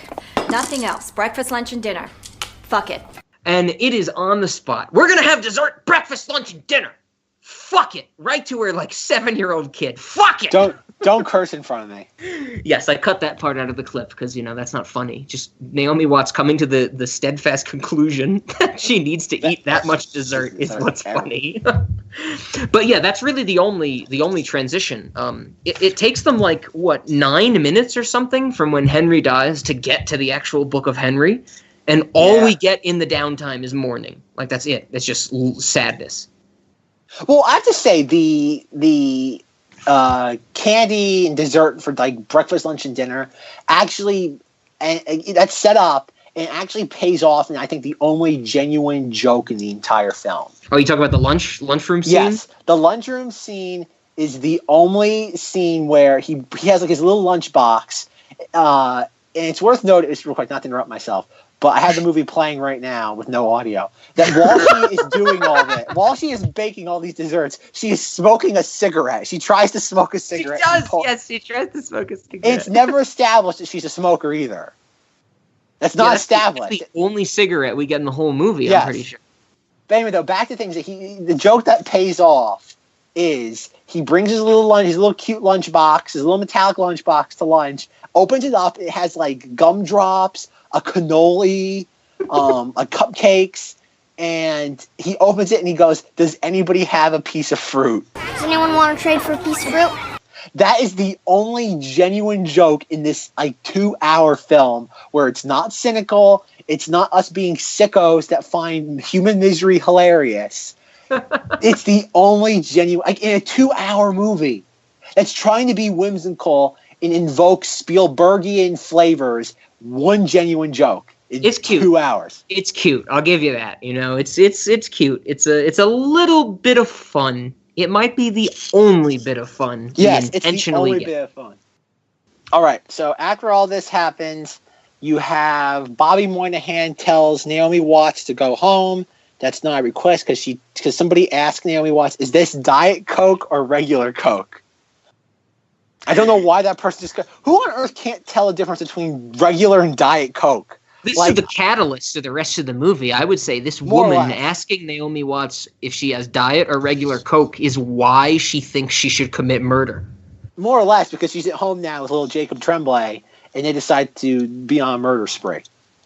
So, okay. Well, so not they. Really just she. Right? Well, he finds it. He has a hard time figuring out what it is that Henry's trying to. Because he comes down, like she's sitting there, like, depressed at the kitchen table. And he's like, "I think Henry wants us to kill Mr. Sickleman." And she's like, "Glenn?" And it comes out of nowhere. Like, this is, like, again, this is kind of up there again with the Sarah Silverman, like, kiss on the lips. This is a massive tonal shift. Like, no one says, "Okay, we're going to make a movie where an 11-year-old dies." And then how the mother copes with it is when she tries to kill the police commissioner neighbor who's raping the daughter. You know what? That's a good point, because we literally do get the line in this movie where Naomi Watts says something like, "We can't kill somebody." And Jacob Tremblay says, "But it's Henry's dying wish." We have to. It's Henry's dying wish. We are not murdering the police commissioner, and that is final. Seriously, that's a dark thing for a kid to say, especially in the middle of a movie after another kid died of a brain tumor. Yeah, it really is. And then you have, it's another scene that's really weird. Like, right after, like, her and Jacob Tremblay are sitting on the couch, and it's worth noting, going back to Rob's other point, where, like, Henry and Naomi Watts are pretty much like snuggling in bed together. Like, the scenes of her and Jacob Tremblay are shot very. They're not intimate. It's much more casual than the scenes with Henry. Like, I get they're trying to show the point that she's so close. Like, Henry is obviously a surrogate husband. I get that, but like, there's this. Yes, but like, there is this like emotional distance between her and Jacob Tremblay. But anyway, there's reason for that. There's reason for that, Zach, which I'm going to get to later on, because Jacob Tremblay is not her real kid. Okay? Okay.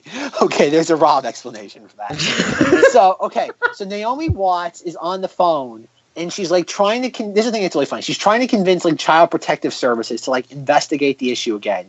And while she's doing it, she's like making like, I guess, dessert for breakfast, lunch, and dinner is off the table. It's off the table. And so she's like making a peanut butter and banana sandwich. Oh, I know exactly what this is. Zach. And like, okay. I've never seen a sandwich made this way before. She like takes like a giant glob of like peanut butter. Yes, that's the first ingredient. Peanut butter. She puts it on the white bread and like smears it around and takes like a banana. I think it was wheat. Oh, excuse me. I think it was wheat, Zach. Call me a liar for the type of bread it was. I think it was pumpernickel. Naomi Watts takes a giant glob of peanut butter, puts it on some wheat bread. On wheat bread. cuts a banana down the goddamn middle, like vertically. I don't think it's even down the middle. She like it's like how you slice kielbasa. It's like these weird like angled slices of peanut butter, or of like banana. And then kielbasa. Like, okay, like how you used to do, like you like slice it at an angle. It's like it's an angled slice. Like usually when you cut, like imagine cutting a banana. Usually someone cuts a banana and they slice it. They put it like in their cereal or like they put it in a sandwich. You get like little bites out of it. She cuts it like who cuts a banana down the middle? Yes. Okay. Oh, I get what you're saying now. She cuts it vertically, but so that opposite you get like ends a giant are thicker. slice of it. Yeah, Yes. it's like certain. It's like the slice is like thick, slim, thick. It doesn't make like who would cut a banana that way? And you know like, what she puts on top of the peanut butter and the banana, right? Well, this is like I'm watching this, going, who on earth is she making this sandwich for? She slices this weird ass banana, and then she just drops like a handful of Fruit Loops on Yes, it. I'm like, she's a madman. Fruit Loops. Ugh. Oh my god! So can I tell you something, Zach? That sandwich is disgusting. That sandwich is literally dangerous for me to eat. I swear to God, I would eat it if Naomi Watts fed it to me.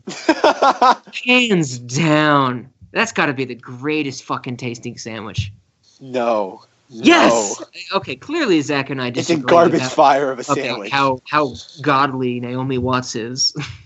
And she's like confusedly yelling to like a social worker on the telephone. Yes, so... oh God, Zach, where do we go from here? Okay, because that's literally what the movie becomes. Thinks she has to kill Dean Norris. Well, like I said, the first half of this movie, this movie, you can break this movie into three components. The first 40 minutes is this little 11-year-old that's a prick, and then you have the 40-minute mark to the hour mark is the prick dying of cancer. And then the last hour of the film is the mother completing the dying wish of her son by murdering the abuser, police commissioner next door. Well, that's she the plot. Doesn't even murder. She does. That's the plot, but she doesn't murder him. No, she doesn't, because she knocks over the Rube Goldberg machine. It shows like wallet-sized photos of her children. She's like, what? I've never screamed "fuck you" at the TV harder than that part. So yes, we're jumping far ahead, but we get basically, I don't know, a solid 30 minutes of this movie is Naomi Watts preparing to murder Dean Norris because he's abusing Maddie Ziegler, the girl with the beautiful eyes. And that's fair. You should murder Dean Norris because he's abusing the girl with the beautiful eyes in the window that you can, videotape anytime you want. But she doesn't murder him. And the reason she doesn't murder... Are we going to jump ahead that far? What do you want to talk about? We're completely leaving out the sequence that she finds a tape recorder in a vault in the basement, and it gives her blow by blow instructions where she thinks things and he responds to thoughts in her head that he recorded weeks, if not months, in advance. Well, I kind of mentioned this before because remember the quote from my notes that I read was, "This should be called the tape of Henry," because I'm more interested in a kid with a brain tumor sneaking out of the hospital to nearly perfectly predict the future. And that's what Zach's getting at. Well, but we have to delve deeper into just how deep this tape recorder plays a role in the last hour of this film. There's a sequence. Yes, we do. Yes, we do. Because there is a sequence where he instructs her to go to an ATM so she can withdraw money so she can have to buy a sniper rifle, a military-grade sniper rifle. Can I tell the audience something very quickly? Please do. I am drinking alcohol because I need to. Not because I want to, because I need to. He's holding up the bottle to the camera just so everybody at home knows. I literally have the bottle of gin. Zach is making me get into the details of this nightmare. He's drinking straight from the bottle now, everybody. This isn't a bit. My life isn't a bit. Thank you for saying that, Zach. Yes, no, your life is not a bit. So no, anyway, how about this? How about I give Zach the reins a little bit? Please let Zach have the reins while I guzzle some alcohol and I'll chime in when I need to. If Rob thinks this is bad, okay, spoiler alert. Our next episode is Men, Women, and Children, which I have never seen at this point. Which is, yes, he's not seen this. If Rob thinks the bottle of gin is coming out for this movie, he has no idea what he's getting himself into. I'm gonna have to buy another one. He's going to buy a couple, like a case. The poor liquor store's going to run out of gin this week. Oh my God, this is a 1.75 liter for the other alcoholics in the audience. Yes, but keep in mind that the Men, Women, and Children is going to destroy Rob. If Rob can survive Men, Women, and Children, I'm kind of giving, much how we pushed the toddler into the ocean with a Razorhead in our youth, I am doing that to Rob with Men, Women, and Children. If he can survive that movie, nothing will stop Rob. Rob is truly unbreakable. Unbreakable. Please, just spitball some thoughts at me. Okay, so the greatest... Okay, yes, throughout the last hour of this movie, she has a tape recording that Henry made when he snuck out of the hospital, wearing his little leather, like, cap, or I don't know, his little earmuff hat. Stupid. Yes, that is very stupid. So, on top of that, he leaves all these messages for her, like, in a tape recorder. Not like an audio file. Not a digital recorder. It's a legitimate tape recorder, like analog. A cassette tape. A mini cassette tape. And so, one of the... Oh, God. The worst scene to feature this is that he tells her she has to go to numerous ATMs to withdraw money to buy a comically large sniper rifle. As she goes there, he tells her, Mom, you have to go to different ATMs in a certain amount of time so you can beat the daily limit of, like, how much money you can withdraw. Yes. And she goes, and she looks up into the corner left of the ATM. He goes, don't do that. The camera is there. Somehow he knew, like weeks, months in advance, that she was going to look at the camera in the upper left-hand corner, knew the exact moment this was going to happen, and told her not to do it. But no, this scene gets even worse. She withdraws the money and then tells her, okay, Mom, you need to go to the bank on like 3rd and 14th. Oh, and she goes walking down the street, and he says, no, not that way. And she turns around, and you can see her. She turns around and goes the other way. He knew she was going in the wrong direction. Yes, he says something like, you need to take a right on this street and get to this ATM. And we clearly watch her go to the left. And then Henry, who's dead at this point, says through a tape recorder, no, your other right. And we watch her correct herself. And the best part, I'm not trying to. Before you make your point, Zach, I'm sorry to interrupt, but we're gonna get to this on our podcast. I am not condoning suicide, but God damn it, this part of the movie made me want to die. It made me think maybe there's something better out there than this life that has just created this monster of a movie. That might be a little too harsh, Zach, but that's how I feel at this point. Dear. Okay, so what's next? And the worst part of that sequence is that as she's walking to the other ATM, she is talking to the dead child that's recording all this, and a woman walking past her actually turns around and looks at her as she walks by. Oh, I didn't notice that. The woman actually, it's very subtle, but she turns around and looks at her because she's talking to the recording of her dead son. Oh, that I picked up on. I didn't know that someone else looked at her. Well, yes. It's very good. It's not there. It's really you really have to look at it because it's out of focus. But anyway, though, then we have to be skipping back a little bit.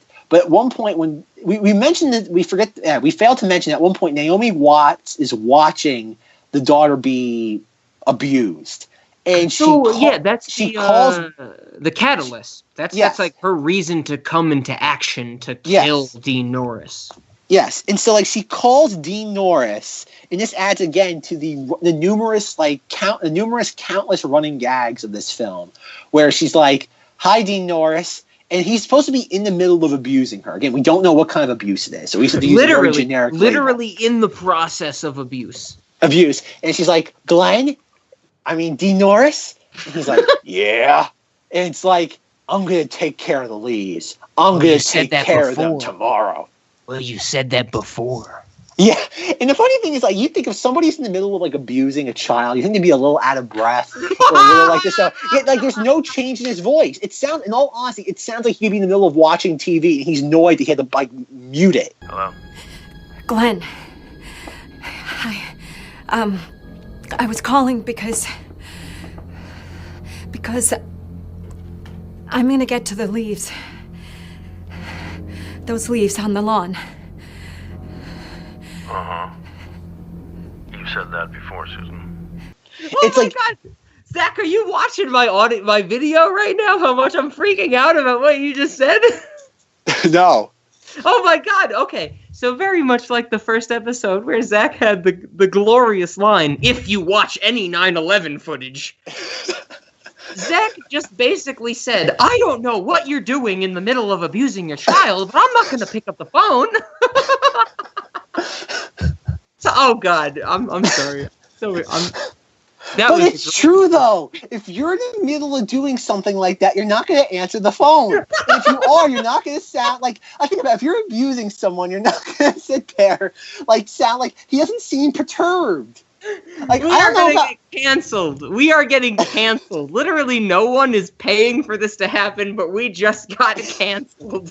It's true. If you're going to... I don't care about... I don't know. I've never abused someone before, but I've watched enough movies that, if you're abusing someone, it's not just... your heart rate is not beep, beep, beep. You have an accelerated heart rate. If he picked up the phone, he's like, yeah... And he's doing something like that. That makes sense. He answers the phone. He's like, hello? It's you said you'd rake the leaves before. If she called him at 2 a.m. It's I'm going to rake leaves. He'd be like, what? What? What are you talking about? He's 100% in control of his thoughts. Which I imagine if you're acting out an abuser or something, you would not be able to do that. Zach has literally broken me. Zach has broken me with this train of thought because every time we record, I have the feeling that I'm gonna just raise the bar with Zach. I'm gonna bring him the next thing that he's like, ugh, I don't know if we can release that to the public, but goddamn, he tops me every single time. And the sad thing is that I'm not even trying. These are things I'm actually genuinely thinking about while I'm watching it. That is so funny. No, to be serious and to give you something worthwhile, audience. Zach is right. Oh my God. See? It's so fucking funny, but Zach is right that Naomi Watts watches Dean Norris abuse Maddie Ziegler, literally says to herself, "Oh, honey, no." And then calls Dean Norris to stop him from abusing her. And then does a very veiled attempt to overlap the message of taking care of the leaves and taking care of the abuse problem with the same sort of language. She's like, but I'm on it now. And that's how we're supposed to recognize as the audience that she is gonna kill him. But Zach makes a great point that when Dean Norris is playing the voiceover for that phone message, he goes, yeah. And she's like, oh, Mr. Sickleman, Glenn, I just wanted to let you know that I'm gonna get on those leaves and I'm gonna rake them from my driveway. You said that last time. Well, now I just want to let you know that I'm on it. Well, okay, and this is what makes me think, and this is what makes that whole sequence even more jarring, beyond the point that Rob is trying to imply that I'm some sort of sicko pervert who likes that scene. No. It should be known that we're both sicko perverts. Perverts. It's not exclusive. So you have that scene, and I think what happened was they probably filmed that scene after the fact, and they probably just said, okay, Dean Norris, there's a scene that we didn't film during principal photography where Naomi Watts calls you while you're abusing your stepdaughter.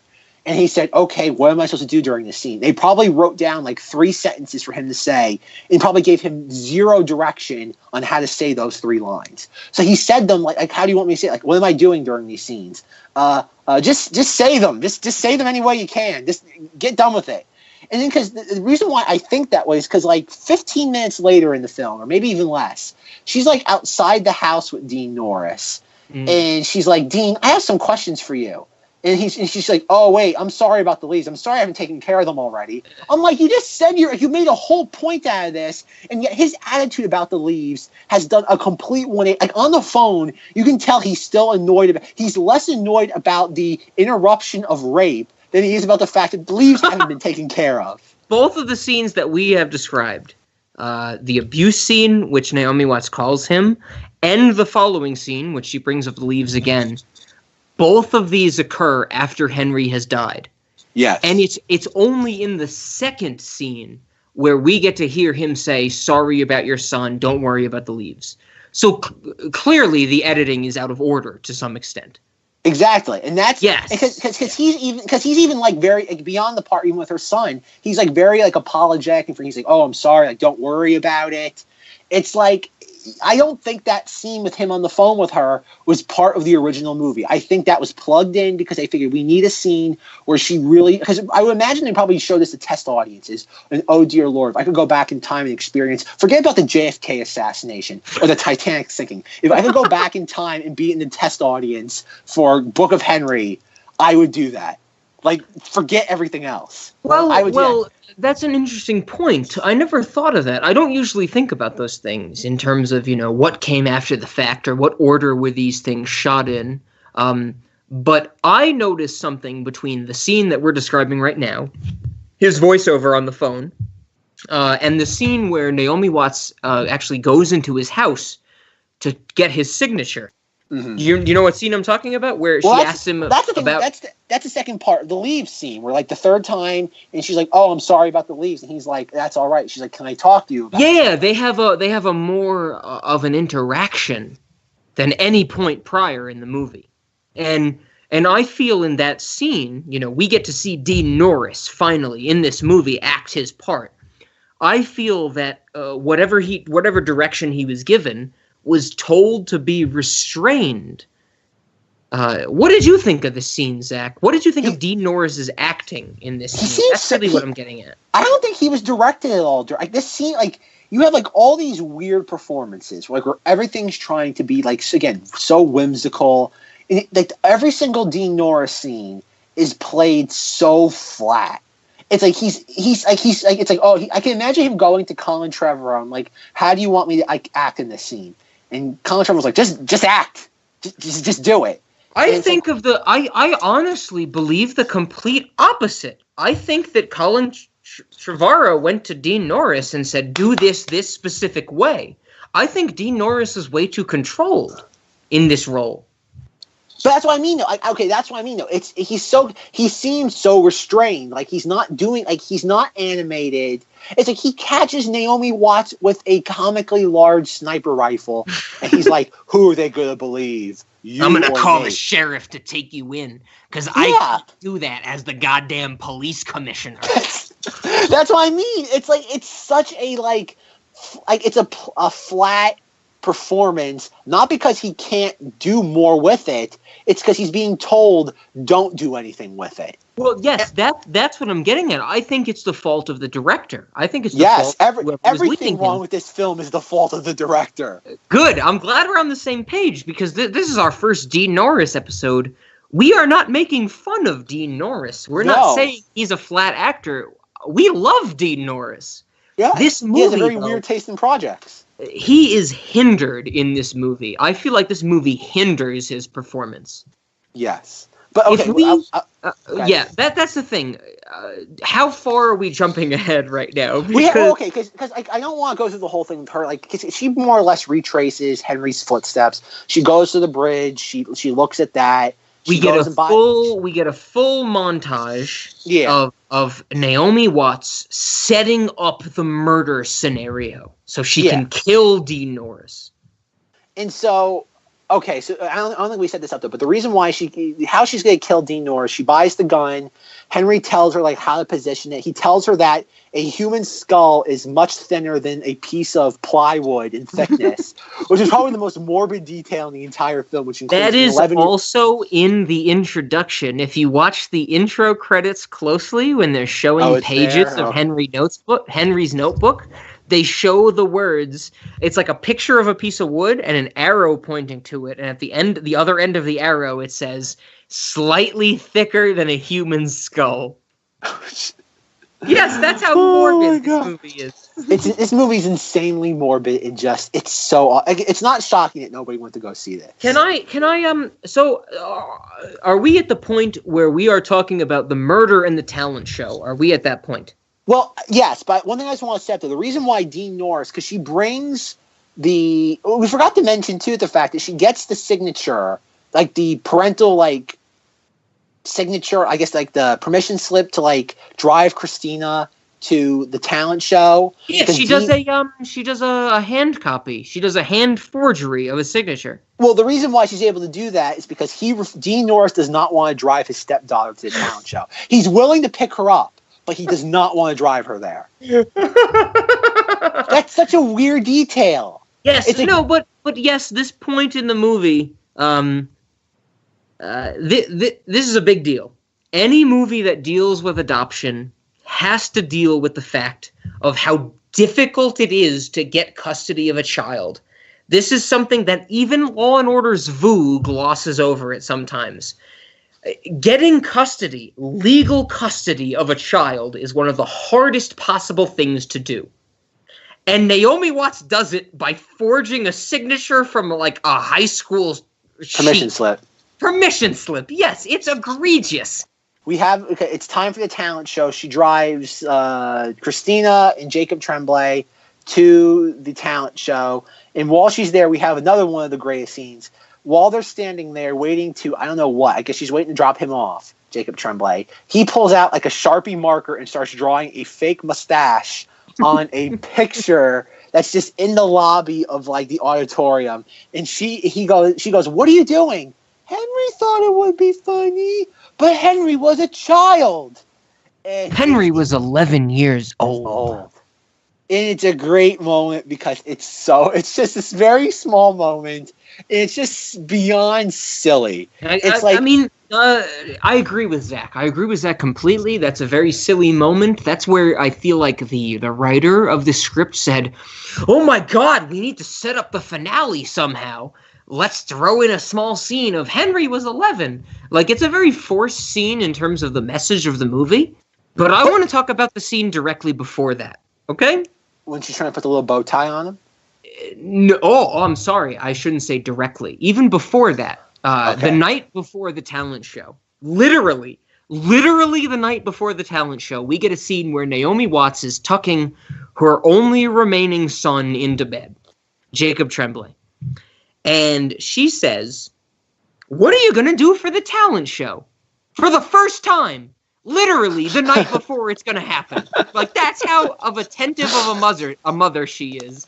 She is asking what he's going to do for the talent show that they set up at the beginning of the movie the night before it happens.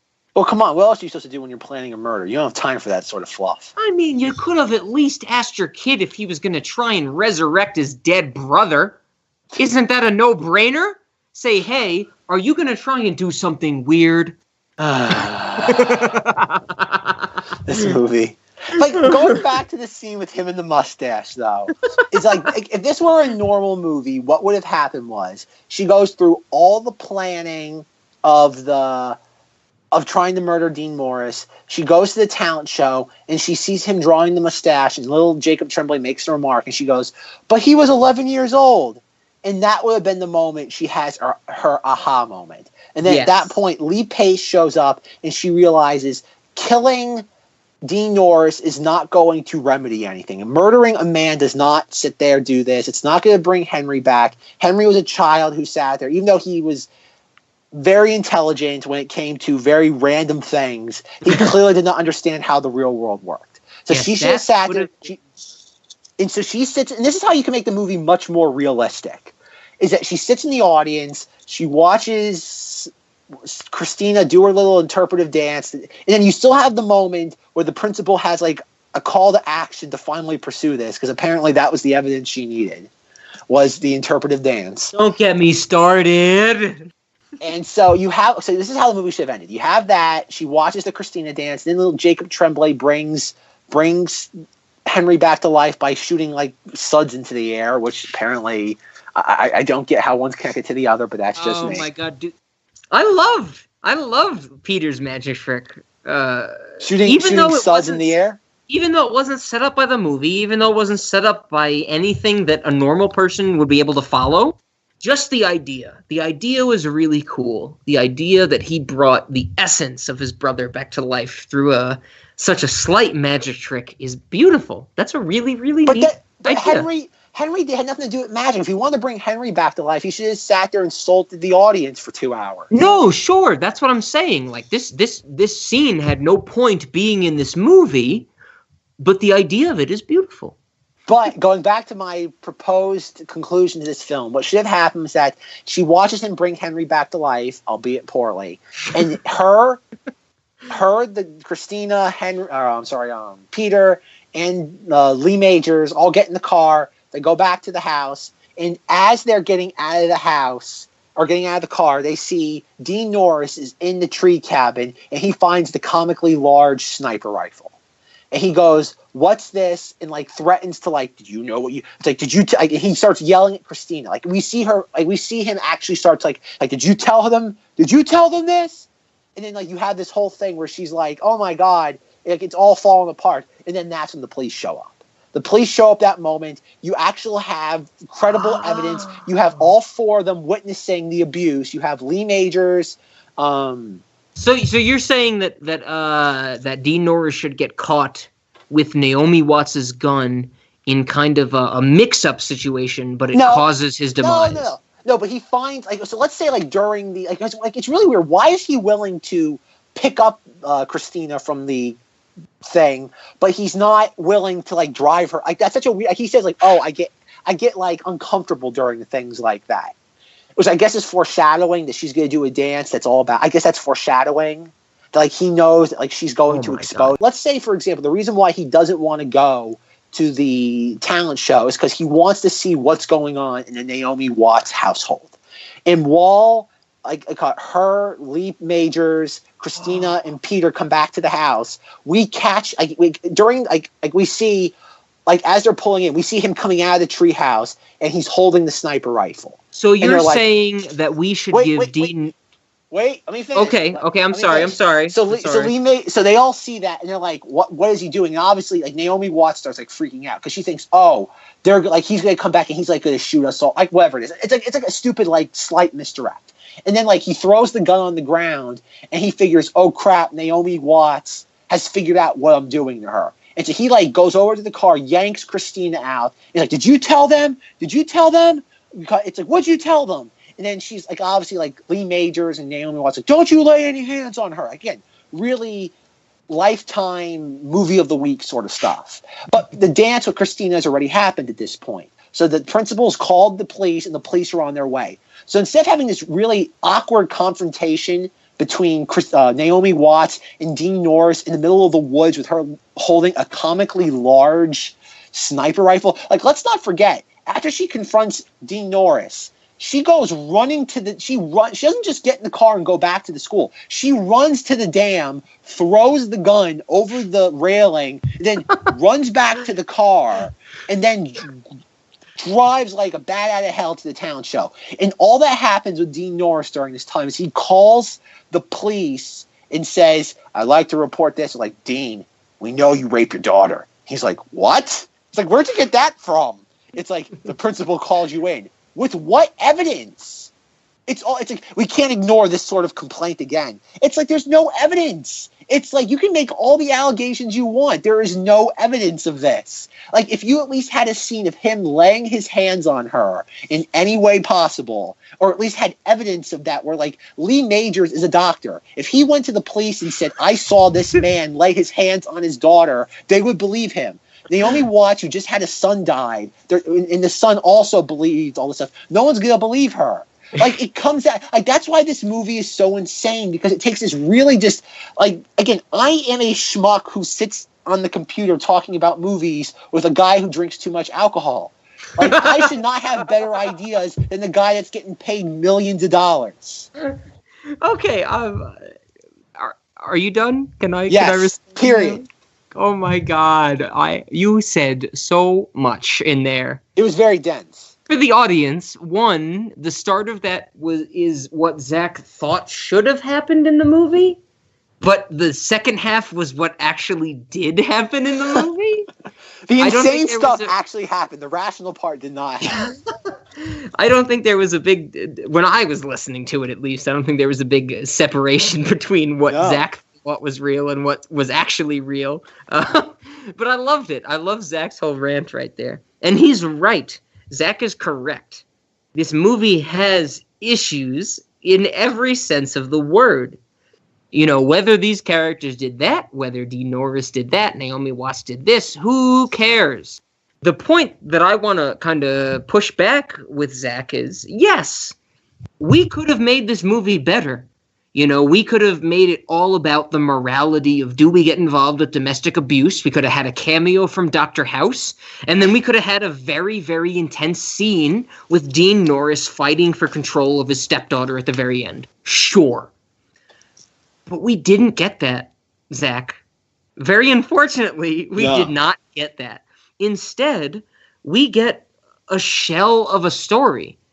And I don't even think it's worth going through the beats of what happens during the murder scene, because Naomi Watts doesn't murder. Attempted murder scene. Attempted murder scene, yes. Naomi Watts does not murder Dean Norris. She realizes that Henry was just a child and she shouldn't be following him. But basically the way that culminates is the principal. Like you said, the principal watches Maddie Ziegler's dance, and she's like, oh, maybe I should report the abuse that's been so obvious for 60 years. And it's like, that's our resolve for the movie. That's our conclusion for the movie. But with one thing, and Zack, do I have your permission to get into my conspiracy theories? Delve into the deep waters. Have you seen the movie Shut In with Naomi Watts? No. Okay. So Naomi Watts was in a movie in, I think, 2014, 2015. It was called Shut In. The premise of this movie is Naomi Watts is a child psychologist. She lives in a part of the world that is just snowed in 24/7. It's really, really weird. Like, they never explain it, but a big part of this movie is, like, you can't get to her house ever. It's just never gonna happen. You can't get to where she lives. Have you even heard of this movie, Zack? I have not. Really? No, I've never heard of this before. Okay. So Zack is the one out of the two of us who stays in the movie business. Zack's in the movie business. I drink alcohol. That's what we do. So Shut In, literally the point of Shut In is Naomi Watts is taking care of her invalid child who was like rendered paralyzed in a car accident at the beginning of the movie. Oh, okay, now it's ringing a bell. Yeah. I've never seen it, but I know you're talking Naomi about Watts is a child psychologist, and at the very beginning of the movie, she has a patient. She has a deaf child patient, played by none other than Jacob Tremblay. Oh, that's a fact. Jacob Tremblay. This was actually the movie Jacob Tremblay was in before Book of Henry. These are consecutive roles for Jacob Tremblay. So Naomi Watts is trying to help this deaf child, Jacob Tremblay, at the beginning of this movie, but is simultaneously trying to take care of her invalid child. It's weird. The kid's like 20. And he can't move, and she's sponge bathing him and giving him drugs and reading lullabies to him. It's a really, really weird thing. But we basically get the setup that Jacob Tremblay, his actual mother, is going to send him away to some special school because she doesn't want to keep paying for psychiatrist sessions with Naomi Watts. And Naomi Watts says, no, like, I can make a breakthrough. He's not really deaf. He can hear us. He can help. He can understand us in the real world. It's really strange. Because honestly, if a psychologist said to me, no, your deaf child is not deaf, I would never see them again. Like, there's tests to know if your kid is deaf or not. And if a fucking psychiatrist that lives in the middle of nowhere says he's not deaf, I'm not taking that as a fact, okay? The movie's really bad. You should not watch it if you're listening. Zack, you shouldn't watch it. Maybe if you want to get a sense of what I'm talking about, maybe you should watch it. I saw it in Thailand to give more context. This was like a 5 a.m. Thailand movie for me. Yeah, this makes sense. And basically, the kid who Naomi Watts has been taking care of is not invalid, and he's actually like feeding Naomi Watts drugs to incapacitate her and to love her in a way that's really weird. But at the same time, Jacob Tremblay is living in their walls. Yeah, now I know what you're literally living in the walls of their house. Do you know what literally the last shot of Shut In is? It is Naomi Watts adopting Jacob Tremblay. Uh-oh. So here we go, Zach. I'm breaking the conspiracy. I don't know, you can see in my video, I'm grappling both sides of the table I'm sitting at. Dean Norris and Naomi Watts are not actors. They are people who inhabit different existences across different universes. Every single Dean Norris movie takes place in the same universe. Every single Naomi Watts movie takes place in the same universe. And Naomi Watts, until very recently, has started gathering children. Shut-In was the first of it. The point of Shut-In was she needed to adopt Jacob Tremblay. Where does Book of Henry start? She has Jacob Tremblay and Henry, a fucking genius kid that she's somehow gathered across the ages. But here's the thing, Zach. Here's the thing. How does Book of Henry end? With Naomi Watts making off with a child that is not hers. We literally have 2 movies in a row, Shut-In and Book of Henry, where Naomi Watts is running off with other people's children. How can I argue with logic like that? Coincidence? I think not. In maybe, 15 years, you think? Zach's going to come to me and he's going to say, Rob, you were right all along. There's a recreation of the Brady Bunch with Naomi Watts. And they're all her children. And she's gathered them over years of calculations and things like that. Airtight logic, folks. Airtight logic. We have a conspiracy on our hands. Have I lost you completely, Zach? The whole time while you were speaking, I was imagining the X-Files theme song playing in the background. Back on topic. What do you mean back on topic? That was the most on-topic thing we've had all series. No, that was a hard tangent. That was a concrete tangent. If you can look me in the eyes and tell me that Naomi Watts is not a traveling child abductor with a camera crew recording her every move, do it. Okay. No. Anyway, back on point. So so Naomi, for actually what happens in this movie, Naomi Watts tries to kill Dean Norris. She sets off a Rube Goldberg machine that reminds her of her 2 sons and has a change of heart, despite the fact that she's carrying a comically large sniper rifle. She confronts Dean Norris, and they have a little verbal spat, and he's like, I'm going to call the cops on you. And then while she's racing back to the town show, she sees cop cars. We have one more thing to talk about in that scene. No, we are plowing. We still have the whole thing about whether this has to be Cinemodities. We are plowing through this. No, but we have this. We have the look at me scene. That's a Breaking Bad reference. That is literally look at me. Look at me. Say my name. What's my name? Heisenberg. You're goddamn right. That is a Breaking Bad reference in this movie. Okay? That's important. That's important for what I'm going to talk about in the next 2 hours of this episode. Oh, dear Lord. Anyway, though, so she sits there. She goes racing back to the talent show. She witnesses Jacob Tremblay bring Henry back to life, but then we see that Dean Norris is getting called out by the cops. He shoots himself to escape any sort of police spotlight with his crimes against his stepdaughter. Disagree. He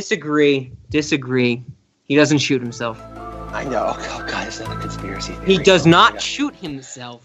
Oh, God. Can I please finish the wrap-up of this and you can go into your conspiratorial nonsense? Yes, I'm sorry, Zach. Finish. Thank you. Yes. So he shoots himself. Naomi Watts adopts Christina, even though Rob argues the realistic portrayal of said adoption. And so at the very end of the film, it has Peter now sleeps in Henry's bed and Christina now sleeps where Peter once slept. Enchilada 1 and Butterfly. Yes, Enchilada 1 and Butterfly. And as Naomi Watts shuts the door, the movie ends. The only thing one thing I want to discuss before we get into more conspiratorial nonsense in our wrap-up is that what I think is really interesting is that this is another running gag throughout the film. When she says goodnight to Henry and Peter, she's like, light on or off? And Henry goes, no, for the light. And Peter says, what, yes? And then, or maybe it's the other way around. They always disagree. That's really the point. They disagree. And then she sits there and says, do you want the door open or shut? And they once again disagree. Mm-hmm. And then, which is probably the weirdest part in the entire, which probably I have a movie that's filled with insane choices. This is probably the most disturbing thing in the film, is at the very end of the film, she's like, do you want the lights on or off? And they both say in unison, on. And she's like, door open or closed? And they say in unison, closed. And it's like, and she smiles, and it's cut the title and then credits. It's like, is that supposed to show that now the fact that Henry's dead, there's perfect like unity in her house? Like, is everything now in harmony now that he's dead? Because like there's no disagreements, there's no more rape and like abuse going on. It's like everything's in harmony now, which is the weirdest thing to say once the fact that he's dead. Like, did it take Henry to die in order for the community to be in perfect harmony? Zach, you are not going to like my answer. Go ahead, conspiratorial nonsense. Okay, the end of the movie, literally, as Zack described, we see Jacob Tremblay and Maddie Ziegler, two children that are not Naomi Watts's that she's collected over a series of movies. She literally puts them in one room together and says, light on, door closed. Naomi Watts is trying to make more children. Like, Naomi Watts has this weird thing with children, which is the one thing I gotta say I'm upset about. Once again, the X-Files music is playing. Let's wrap this up. What do you mean wrap it up? We got 40 minutes to go. No, absolutely not. So, do we feel this belongs in the Cinemodities canon? I have a no. I say no. Uh-oh. Here's the thing. Here's the reason why I say no, Zach. This movie can trick you. This movie can trick you into thinking it's a real movie. So this is the scenario I'm picturing in my head. Imagine you have someone late at night, whether you're intoxicated, whether you're sober, whether it's someone you've been intimate with, whatever, and you want to put this movie on. No matter who you put this movie on with, there is the chance that they will detach from it. There is the chance that they will not listen to it as closely enough to realize how bad the writing is. I honestly think, speaking from experience, my personal friends, the people I know who are on their phone, 3/4 of a movie that happens, I could show this to someone, and after all 2 hours of it, they would say, yeah, it wasn't bad. I feel that this movie is too tricky. You need to pay attention to it too much for it to really be a cinemoddity. It would wrap too many people in to just a regular movie scenario, and that is not what I want to do with a late night movie. So I say no. I have a hard no. It's not as hard as Batman versus Superman. Well, nothing's that hard. I'm saying no. Okay, this is going to be difficult, because I would say this is a yes. Okay, why? Why? I'm going to say yes, because this movie, it's a bonkers concept. It's not as flashy. I think that's one thing where you and I are going to disagree on what is a cinemoddity. In that I think you feel like there needs to be a certain level of bombasticness. Like a cinemoddity has to kind of punch you in the face. I think that's what it is. It has to whack you on the head. I think a cinemoddity doesn't need that. It can be subtle at times. In that a movie can be just as bizarre as a Fantastic Planet, but it does not need to hit you over the head with crazy imagery. It can hit you over the head of an idea of an 11-year-old that does stock exchanges on a payphone outside an elementary school, or a normal housewife carrying a comically large sniper rifle through a tree house in the woods trying to kill the police commissioner neighbor because he might be abusing his daughter. I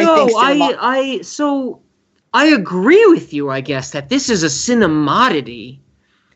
But this is not a late night movie. You cannot show this to someone in late night and expect a response.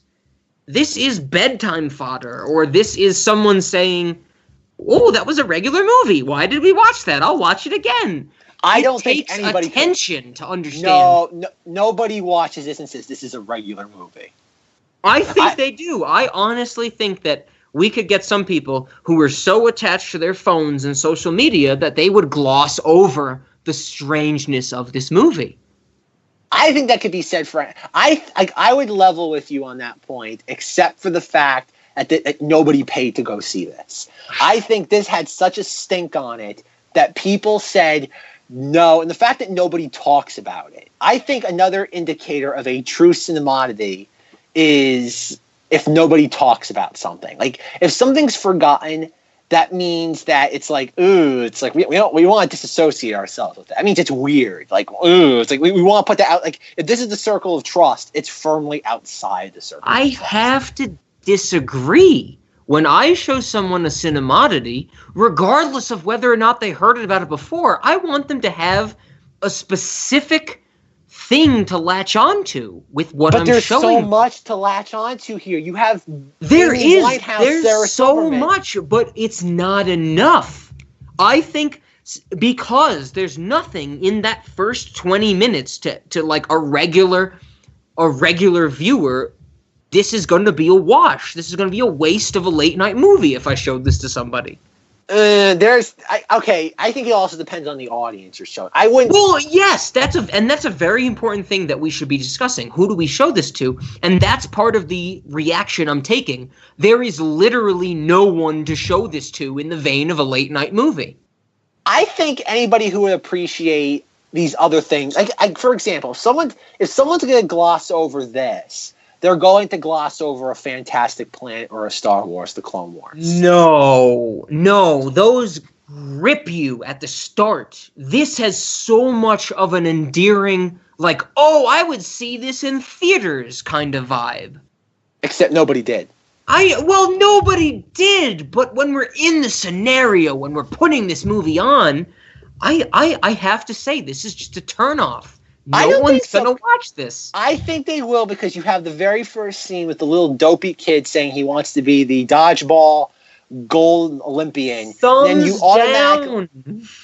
then you sit there, change it to Henry saying, well, you see, and he gets like incredibly philosophical for like an 11-year-old, yet he looks like he's 16. Yes, that's a turnoff. That's a huge turnoff. But that's a draw in, though, because why on earth is this in a movie like if any of these scenes were played conventionally, how I remedied the last 5-10 minutes of this, if the movie played itself out that way, I would agree with you. But the fact that this movie goes so bonkers, and like I said, it's trying. Okay, this is how I interpret it. This is a movie that's trying to be a Lifetime movie and diverts into a Cinemoddity because it does not know what it's trying to be. Again, you have a kiss between like a 40-year-old woman and an 11-year-old. That alone should be buying it into that rank. I know, but those are specific scenes. I know, but like, why do we need the preface that, oh, just stick it out, just wait, just you're gonna be crazy about this? Why do we need that with a cinema? Why do we need that with a late night movie? I want something that is just an explanation in and of itself. I don't think you can do. I think unless something is truly visually striking, I don't think it. I think a Cinemoddity transcends just visual imagery, or I guess imagery. I think this is how you have to look at it. There are Cinemoddities take many shapes and forms. I think this is that just because the fact of how bizarre, how conventional it's trying to be, and how it fails at being conventional. I agree with you that this is a Cinemoddity, but I cannot say that this is a late night movie. I would never put this on the queue. It would be up there. I would sit there because it's so bonkers. This is going to have to be a Siskel and Ebert where it's one thumbs up, because I am not backing. This is a one thumbs up. How do we break ties? We've never talked about this. I don't think we had to break a tie. It's much like Siskel and Ebert. Not every film needed 2 thumbs up. So this is something that we're saying to our audience where we fundamentally disagree on. Yes. And it's up to them if they want to include it as a late night movie. Yes. As I am trying to grow the definition of a late night movie, Rob is much a fundamentalist. He feels we have to keep that a very select group. I feel a Cinemoddity could be a Batman has the potential to include a Batman versus Superman. Cinemoddities take many ways, shapes, and forms. And spoiler alert, men, women, and children are going to blow the hinges off the door of next week's My Vote. Because it is even more bonkers. This is not a late night movie. Book of Henry is a Cinemoddity. It's not just a Cinemoddity. It's a writing anomaly. Whoever wrote the script is a bonkers person. No, you should never show this to someone late night. In the way that I think about our scenario, never should you play Book of Henry. Never. Oh, you're depriving the world. You are depriving the world of a mess to enjoy. Oh, God. So we're disagreeing. So we are actually disagreeing. maybe we can revisit this sometime in the future. But yeah, our first disagreement. Do we eat a snack if we disagree? Well, yes, we have to eat a snack. No matter what, we have to figure out what snack to eat during a movie, because you have to eat a snack during every movie. That's just a fact. There's one that's blatantly obvious, but should we pick the low-hanging fruit? I mean, I don't want to pick the low-hanging fruit, but we could. I'm tempted to say something more like, I don't know, something that resembles like the weird confetti that Henry uses to mimic climbing up a mountain in the beginning, you know? I was going to take something even more low-hanging than that. I was going to say a slice of wheat bread, a giant glob of peanut butter, an awkwardly sliced banana, and a handful of Fruit Loops sandwich. Yes, we recommend the thing that one of your hosts cannot eat. Yes. Give it a shot. Let me know. Tweet me how you think this tastes, because I can't taste it. Or a lunchbox filled with dessert. We're gonna eat dessert all week. Nothing else. Breakfast, lunch, and dinner. Fuck it. Yeah. I mean, that's low-hanging fruit. Like it's pretty much growing out of the ground at that point. I think a peanut butter sandwich with an awkwardly sliced banana and a handful of Fruit Loops. It's worth noting that she doesn't even put the Fruit Loops with the peanut butter. She puts it on top of the banana, so 9/10 of them are going to fall off the sandwich while you're trying to eat it. She pounds it in there. She takes a fist of Fruit Loops and just fucking punches the bread with it, basically. That's why I think if you had to describe this film as a food analogy, I think that's the only logical one. Like, this movie describes it. It's like, how would you describe the Book of Henry? It's a peanut butter and banana sandwich with a handful of Fruit Loops smashed into it. And if you don't like that, you got to eat some other type of dessert. Yes, sometimes a cannoli, some cupcakes. All right, so we're going to take the easy way out when it comes to the food item this week. Yes, so we are saying no to this movie, right? Rob's saying no to this movie. No, both of us are saying no. No, this is a definitive split, because this is a definition of a late night. I would sit there, like I said, it's not as visually striking, but is visually strikingly bizarre as Fantastic Planet is. The writing of this is just as bizarre. This is a more bizarre script than Fantastic Planet. The writing is bizarre, but it's not bizarre enough as far as I'm concerned. it's you're right. It's not as bizarre as Men, Women, and Children. So I will concede that. Can I give you the one recommendation of why you should watch this movie before we get into the rest of our Dean Norris series?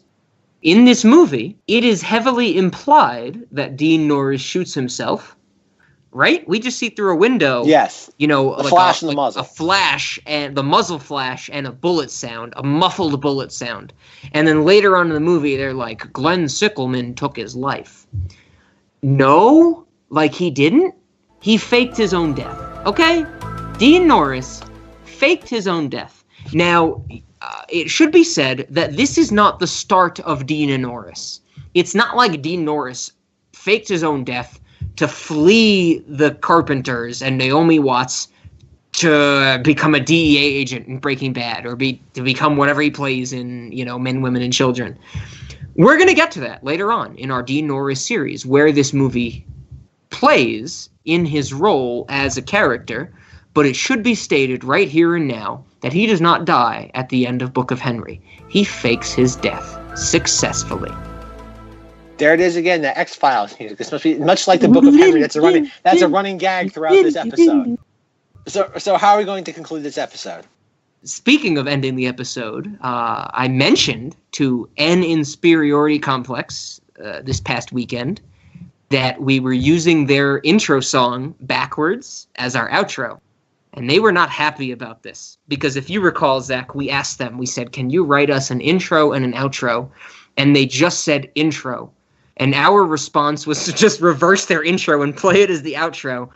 They're not very happy with it, but fuck them. We have the rights to it. So let's play the backwards version of the song, Zach. Yeah. What do you think? Yeah. Yeah, let's do it.